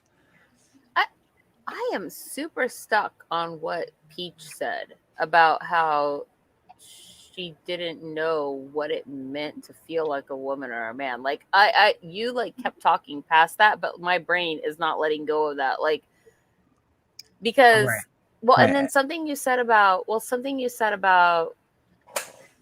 you know what it's like to be treated as a man. But when right before that, in between you saying what she said and you saying that comment, I was having this thought process where I was thinking to myself, what does it actually mean to feel like a woman or feel like a man? Because I certainly don't feel like a dude. Like I've never had any question about the fact that, I mean, and I grew up like with brothers, dad, bikers, like dudes everywhere, right? Women, not my friends, guys, all my friends. So so that was what my growing up experience was, but I never felt like a dude. I still felt like a girl Did amongst people guys. call you a tomboy when you were little? No, I did not. Even though I most of your friends I were got boys. called a know-it-all. That's what See, I I didn't But feel. what does that mean? Except for what you said following that, which is, in fact, to be treated according to whatever the social norm is at the time for that Right. gender. What is Right. the difference between feeling like a woman and that? I can't say. I'm going to let Raven answer that question, but I myself went through this whole thing as when I was a young man, whereas I didn't fit what society expected me to be as a man or a normal man. And because I like being flamboyant and I like things that are pretty and blah, blah, blah. So I just decided that society was wrong. They were telling me that I just decided that what being a man meant was much broader than what society was trying to tell me it meant. You know what I mean? That all I have to do is be myself and I'm a man by default. You know, But that's I the don't thing. need to. Does I that don't need to think about what society calls me. But You know, that almost like that is kind of like proving what I'm saying a little bit, in that it's almost like that's not saying like I'm being a woman or a man at all. You're just being you. right? And the idea of woman or man is a thing that is ascribed to you by virtue of whatever the social, zeitgeist is Right. at the time. Sure. Like there Right. is no woman But- or but at man the me. same There's time- just me. And But at the same time, you already said yourself that you never once doubted that you were a girl. You never once had the feeling that what was being ascribed to you by society was wrong. You never had that feeling. sure, and that's true. That's very true. But Okay, but I- that but I doesn't mean have. that society's But- right. but- okay, right, but I just means have. that And that's my point. Okay, so it's like I can say that people say, well, if I said, oh, I'm non-binary, oh, so does that mean you don't feel like a man? I don't know. What does a man feel like? But that's So only if you because were a our- man, if you were a man, you would know. You would just, it would be innate. You would know. If you were to put this behind a veil of ignorance, right? The only reason that you've suffered that to the degree that you have is because people can visually, outwardly see a thing about you, and they automatically apply Right. all of the labels that society Right. teaches us to. But if you were to put you and I behind a veil of ignorance and then try to determine, who's a woman and who's a man, where our voices are, obfuscated to sound gender neutral, where you can't tell if it's a Right. dude talking, or like, would we even really be able to tell what it means to feel like a woman or feel like a man? And that means that there is no Probably- feeling like a gender. That means there's probably- only perception. What you would know would be if the way you were being treated, you were being referred to, if it fit or not. That's what you would know. If somebody is treating you in a way that is different than what is built inside of you, like knows that it is or isn't, you can tell. I can't think of a better way to put it than that. I mean, it just seems really kind of intuitive to me. So I'm not sure where else to go with this conversation. Oh, it's Oh, okay. wait, you know what? I Want to see just something? thought, I'm gonna- just thinking, like, I'm gonna run away. Well, I'm gonna walk, but I'll be back. Because I want to show you something. I want to talk about something. So just give me a minute. Okay. we're counting down. It's 7:08. The clock just turned. Sister Danger, did you just say a minute ago you're going to go swimming? I said I have 15 minutes, and that was right about at 7 o'clock. So probably I have 7 minutes left. Okay. But are you going swimming? Yeah. Yeah, the guys want to go swimming, so that means I have to, move my And butt will you be from going swimming in the natural water or in a swimming pool? in a swimming pool. Alas, Right. I mean, I love swimming. I used to be a swimmer, so I like swimming pools and all the smell of chlorine and all the stuff and things.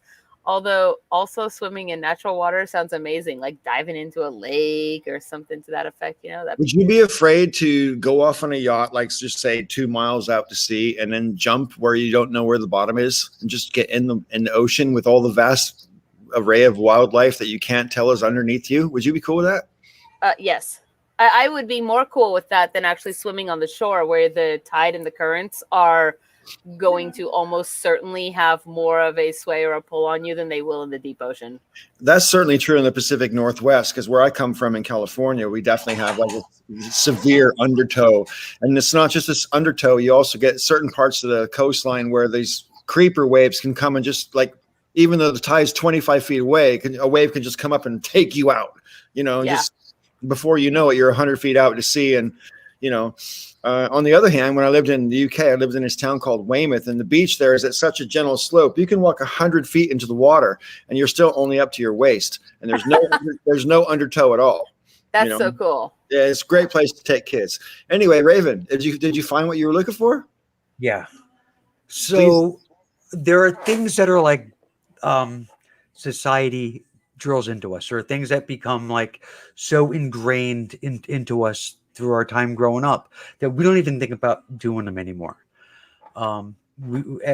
Until those things are directly challenged, we don't even realize we're doing it, or we don't notice it, or we don't even think about it. And for me, one thing that I noticed, and I saw somebody else talk about it on Twitter, and I was like, oh my God, I do that. Yeah, that's weird. If I'm like walking in the mall and I see a guy coming in my direction, right, and we're passing each other. If it's somebody that I don't know, I do this, and I nod at them. And if it's somebody that I do know, I do this, and I nod up. And women don't do that. That is something that men do. It's a very male-centric thing, and it's something that we're taught as we grow up. And once you're doing it for a while, you don't even notice you're doing it. Right. And it's something I fight all the time to stop doing. You don't do the I do the up nod. Like, I do the up nod to everybody. Like, yes, but I will also say this. So when I was in my very early 20s, I spent a good few years in like the privacy of my own brain, super watching my dude friends and what they did. Like, everything they did. How did they sit? Where were their hands? What did their walk look like? How did they talk? What were they standing like when they stood still? What were they standing like? And I would do those things because I learned that by doing those things, the natural reaction of everybody around you was totally different than it was. And the up nod was one of those things. And so I just learned, like, I don't know, like everybody, like every dude, and I was surrounded by tons of dudes. It's like, that's what dudes do. And I was like, all right, well, this is obvious the way that you fucking know somebody. You're like, yeah, like you don't defer yourself, you know.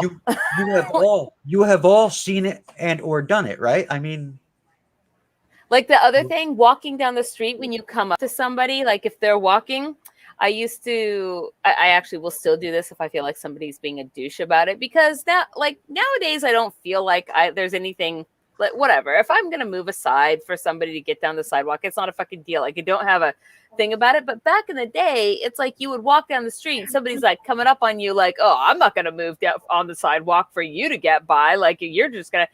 And so in order to prevent people from having like this sort of who's the alpha, I would just stop walking.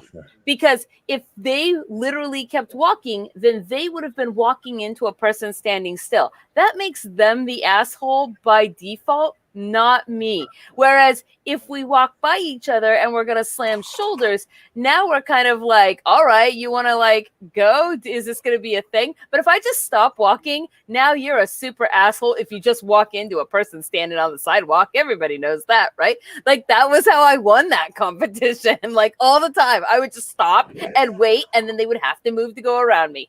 Like, I felt good about that when I was 22. Go ahead. AOD, go ahead. You're on mute, bud. No, you're on mute. Yes. You were brake checking people.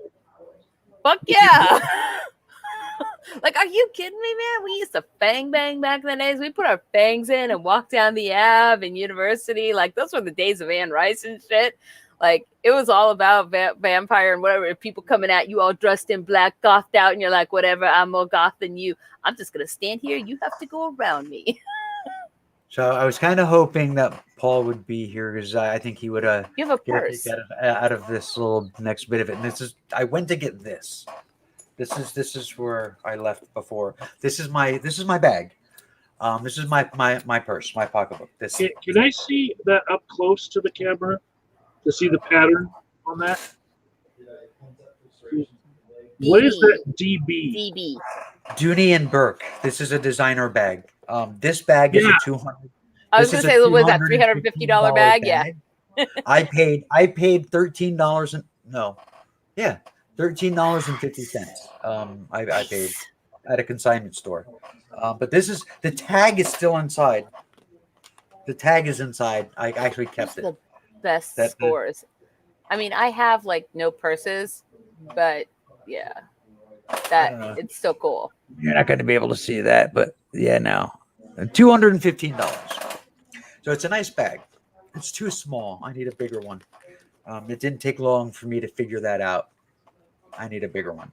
But here's the thing about the bag. Okay, so you see my hair, right? You see my hair. I am okay, fine, no problem, no issue. I'll go anywhere. I don't care. With my hair like this, I don't care. Before the show, I put my makeup on.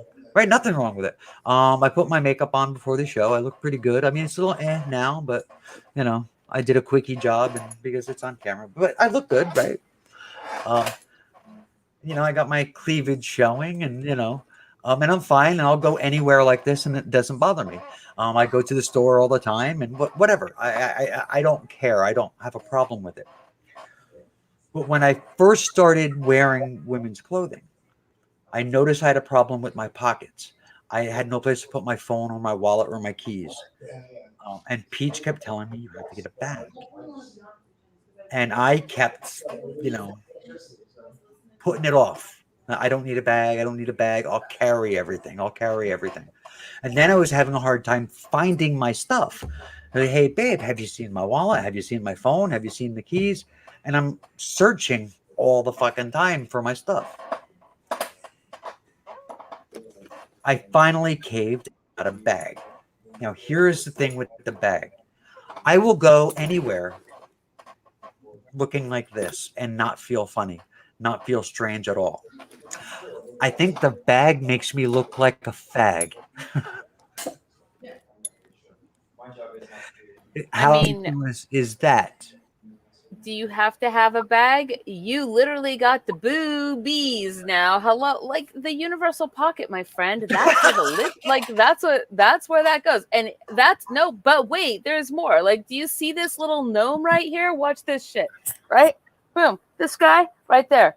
And you can't even hardly see that thing is there, right? Oh, what else can I put in my boobs today? I could probably put that whole rabbit in there, and this little gnome guy could go. Like, you clearly need to learn how to use your boobs more effectively, because I'm telling you what, like, I can put everything. This is my purse. This is it. I have no purses. I just have yon wallet that, like, whoop. Cards, whatever. And you just like lift up your left boob and put it under there and let the weight of your boob hold it down?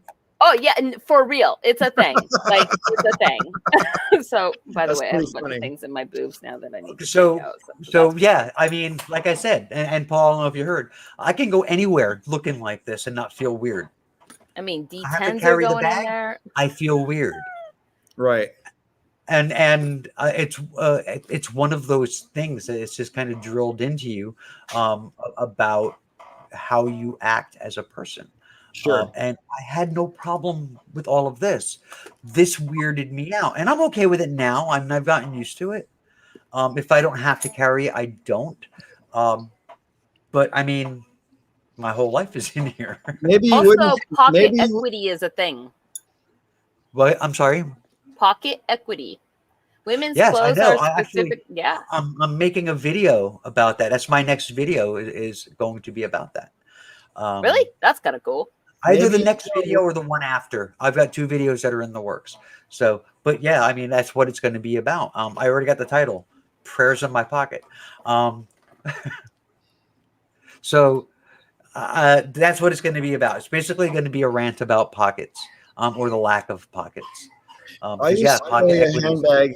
I used to carry a handbag when my kids were toddlers because it's handy to have, like, diapers and all the kind of changing bullshit that you need when you've got little kids. And because it was like made in Guatemala, it had the sort of ethnic thing that a lot of us were doing in the 90s, where you were borrowing different world styles and whatever. And because I'm a guy, I guess, no one seemed to think of it as a purse, but it exactly had that look and function, except it had the sort of South American thing going on. But here's the thing. When people would refer to it, they never called it a purse. They called it a satchel. And it's the same thing. Same thing. Before this, I got a hiking backpack.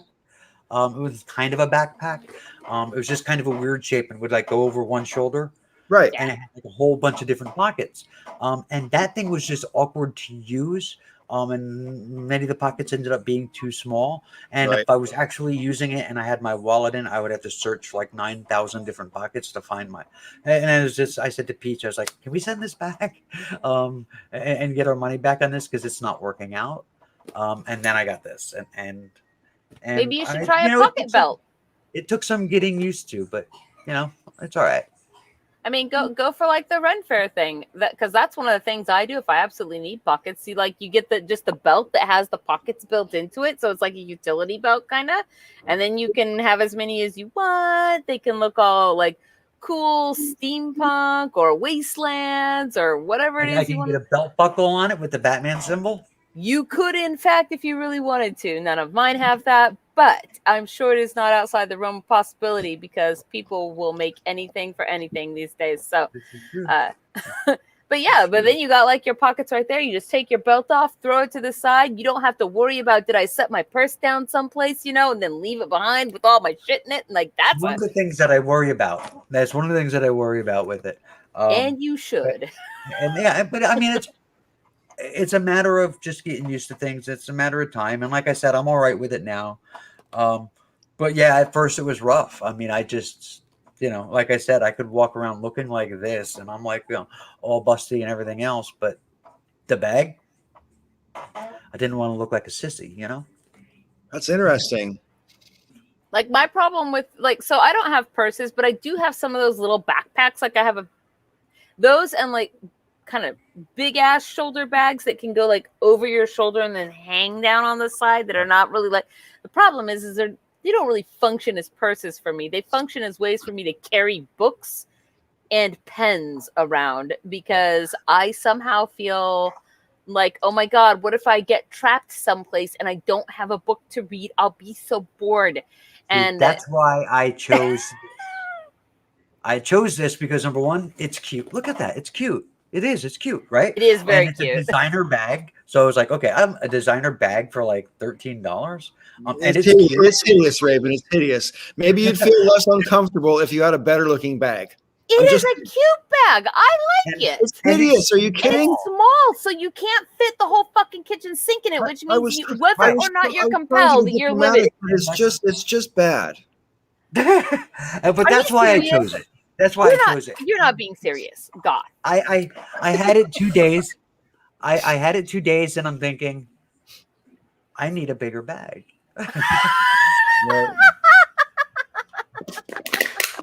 Like what? I can't imagine what you feel like you have to carry around. That is, I mean, like you're not a mom, so it's not like you have to carry the mom things. I do have to carry the mom things though because I'm the primary caregiver of 2 boys. Yeah, but aren't they old enough that they don't require you to carry things like diapers and bottles and formula? And no, but I have a then. bag for that. I have a diaper bag for that. But yeah. Hey, a lunchbox. That's a good idea. My brush. Hey, how's it going, Sirius? My brush. My phone, my wallet, my keys, and some snacks sometimes. See, your keys can go on your belt loop. Your phone and your wallet can be condensed into one. And snacks, I mean, they can usually go in the universal pocket if you have to put them someplace. But then again, The I don't bag really carry conversation is snacks. the So. worst. Sorry. What? Oh, No, Vegas said the bag conversation is the worst. But it was just, it was interesting to me because we were talking about, feeling like a man or a woman, and things that are taught right. to us, whether we realize it or not. And like for me, one of the things is carrying the bag is kind of gay, but for some reason this isn't. So Yeah, though that makes sense, perfect sense if you think about it. Because while I'm sitting here saying you could do all these other things, when I think about it, like the guys will wear all kinds of they'll put their belt on, they put pouches all over their belt for going to fair. They do all kinds of stuff. But you know what they won't do? They would never carry a purse because that's a girl thing. Me, I could carry a purse and I can do all the other things, but a dude, the last thing on the list is purse. All kinds of man purses, backpacks, and things, but purse. But the thing is, that I'm a girl. I mean, I'm a woman, so I shouldn't feel weird, especially if I'm comfortable with this. This shouldn't be weird to me, but it is, and that is weird in itself. Well, that's what I was saying earlier about what Huey said to me. About Huey said, because he was socialized in a particular way, it's the brainwashing that you have to unlock and unravel. Yep. Which that stuff isn't about how you feel about yourself at all. It's about how you've been taught to comport yourself. Yes. George Carlin had a riff about that. He said guys that have a little bag and it's a purse. And they go, "Oh, where's my little bag?" He's like, "Fuck you, it's a purse. Pick it up and get out of here." Fuck you, it's a purse. Yep. He says, I got one. It's no big deal. Someone says, "Oh, is that your purse?" He says, "Yeah, and I got a picture of your mother in here sucking off an Indian." I want to know what Eddie Izzard's opinion is on these things too. Like that dude, he's awesome. He gets to have an opinion. They. Who? Eddie Izzard. Oh, they. Oh, yeah, because like you don't know who I'm talking about? Yeah. No, I said Eddie now identifies as they because they are gender non-binary or non-conforming, whatever how with the appropriate way to state that. Well, I mean, his whole career. I mean, he is publicly, he wears dresses and heels and nylons and all, the whole thing. He used to refer to himself as a transvestite, which is a different thing entirely. Just liking wearing women's clothes, as far as I thought was a transvestite. Right. That was how Eddie identified for most of their career. Sure. But in recent days has come out as now stating that they are gender non-conforming, basically, like a trans person, like gender non-conforming. Well, early, I don't know when it was, but there is some kind of one of his sketches where he's talking about him wearing a dress and going dress shopping. And one of the salespeople or something to that effect saying something to him like, you want to wear women's clothes? And he was like, no, I'm a man and I'm going to buy a dress. And then that dress is going to be my clothes. Therefore, it's men's clothes. So basically a very British way of saying, go fuck yourself. Like I'll wear whatever I want, bitches. But I mean, and yes, you're right. Within the last year, 2 years, really recently, he did come out and say, nope, going today. So when I'm speaking of him and the him, it is like the past Eddie Izzard for sure, not the very current. So, Raven, I have a pronoun question. Sister Danger matter-of-factly said that you're not a mom, and I'm not completely sold on that. Whoa, that is not what I said. What I said was of little kids that need the things. Okay, what I now want to know is, to my children, I am dad as far as what they call me. But Peach, mostly because of COVID, though, although it's always been that way, mom duties are shared between us. Yeah, but my point was that the kids are older. They're not like 2 years. Dude, you twist what I said. Actually, Damon is 3. Damon is 3 and Kai is 9 months. Oh, I seriously thought they were older. I thought they were like 7 and 10. I mean, way older. I didn't realize Raven they were does so have young. 2 way older kids. Raven's got a daughter and son in their 20s. Right. So what is Kai going to say? You do? I didn't even know that. Yeah. That's where the new dev shell comes from. I thought the only kids you had were the ones that you have with Peach, and I thought that they were like in the 10, somewhere between the 5 and 10 range. You kind of averaged both sets of kids out. I guess I kind of did. I have 4 kids, so yeah. They call me dad, but mom is basically my job. That's what I do. I am a stay-at-home mom. Most of the feeding duties are mine. Most, not all, but most of the diaper, especially with Damon, more so with Damon than with Kai. But I mean, diaper duties, feeding, kissing the boo-boos, putting them to sleep, most of that stuff, a lion's share of it, I do. But we share, especially, thank God. It's going to sound terrible, but thank God for quarantine, because Peach actually has helped out a lot. I love having her home, and I don't want her to go back to work in the office ever. Well, all that stuff that you just listed off, Raven, about child rearing and stuff. I mean, when I was still with my kid's mom before we split up, I did all that stuff too, even though she was in the house. Yeah. That was just it was my pleasure to do. And the reason especially then, that was very unusual for dads to do. Sure, yeah. And it's still unusual now, but not nearly as unusual as it used to be. But when the primary caregiver, the kisser of the boo-boos, is typically the mother. Sure. And so that's the job that I give. That's what I do. That's something that I was actually contemplating this the other day, because there's the role of a parent with doing the kissing the boo-boos and all that, which we associate as feminine, as the mom. And then there's the biological process of, there's 2 people, one nominally XY and nominally XX person coming to conceive a child. And so I was trying to figure out, do we still call that act fathering, since you're providing the XY chromosome, but then potentially calling you mom based on your role or your identity in the home? Right. Because biologically speaking, that's it. That is what it is, but that doesn't necessarily comport with your gender identity. Right. And like, I personally don't really care about the mom dad titles. The way I see it is, dad is my name. That's what the kids call me. It's my name. It's but mothering, that's an action. That's something else.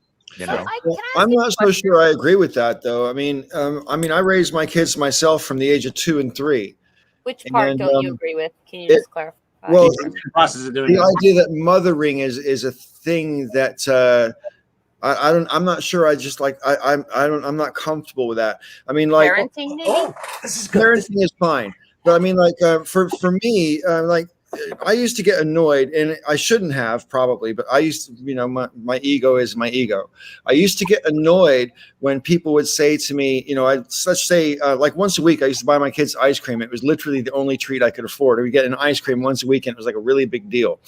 Right. And, so we'd sit on the bench across the street from the ice cream van and eat the ice creams. And invariably, you have some people coming over saying, "Oh, it's so lovely to see a dad out with their kids." And I'd say, "Oh, yeah, I'm a single parent." And they'd say, "Oh, wow.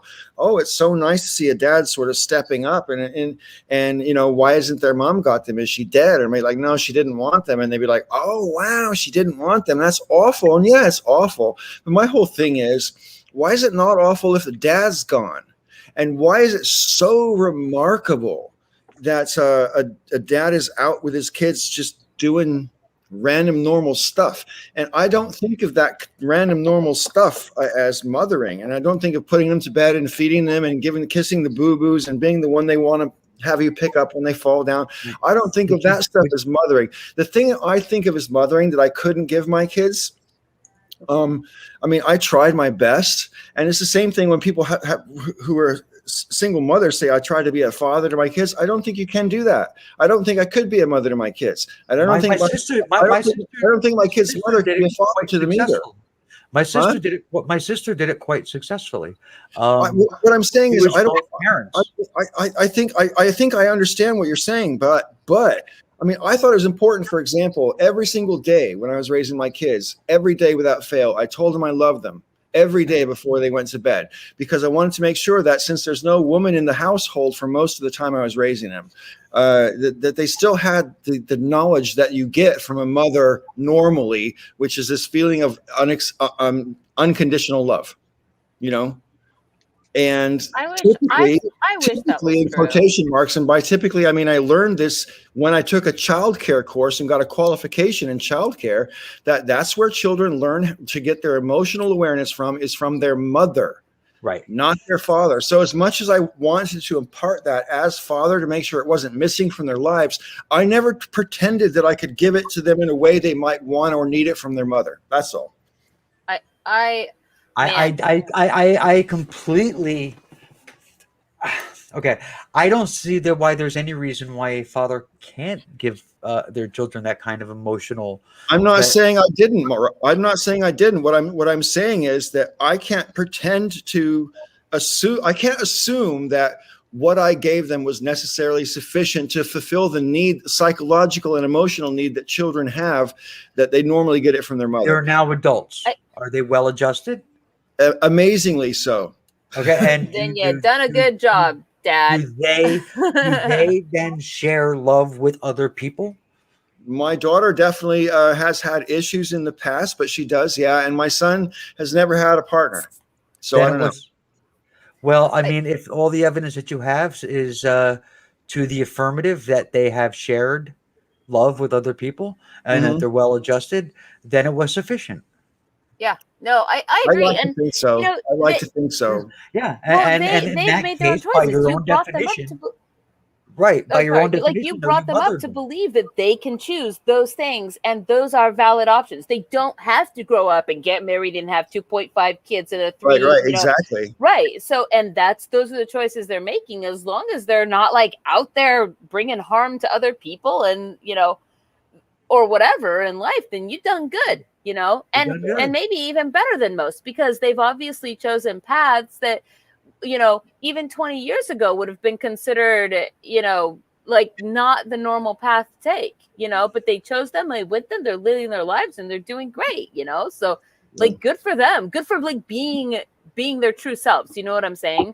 That's what I'm trying to get at. That's definitely something I learned from dear old Dad. Yeah. One thing that Raven said previously that struck a chord with me, was that when you said about but you were talking about the bag, but it was the whole thing about gender roles and conditioning and how you're brought to think.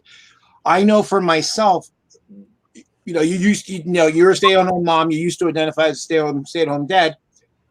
I remember there was a time in my life where I did not have a positive attitude about stay-at-home dads, because I was conditioned that the man goes out and works and blah blah blah.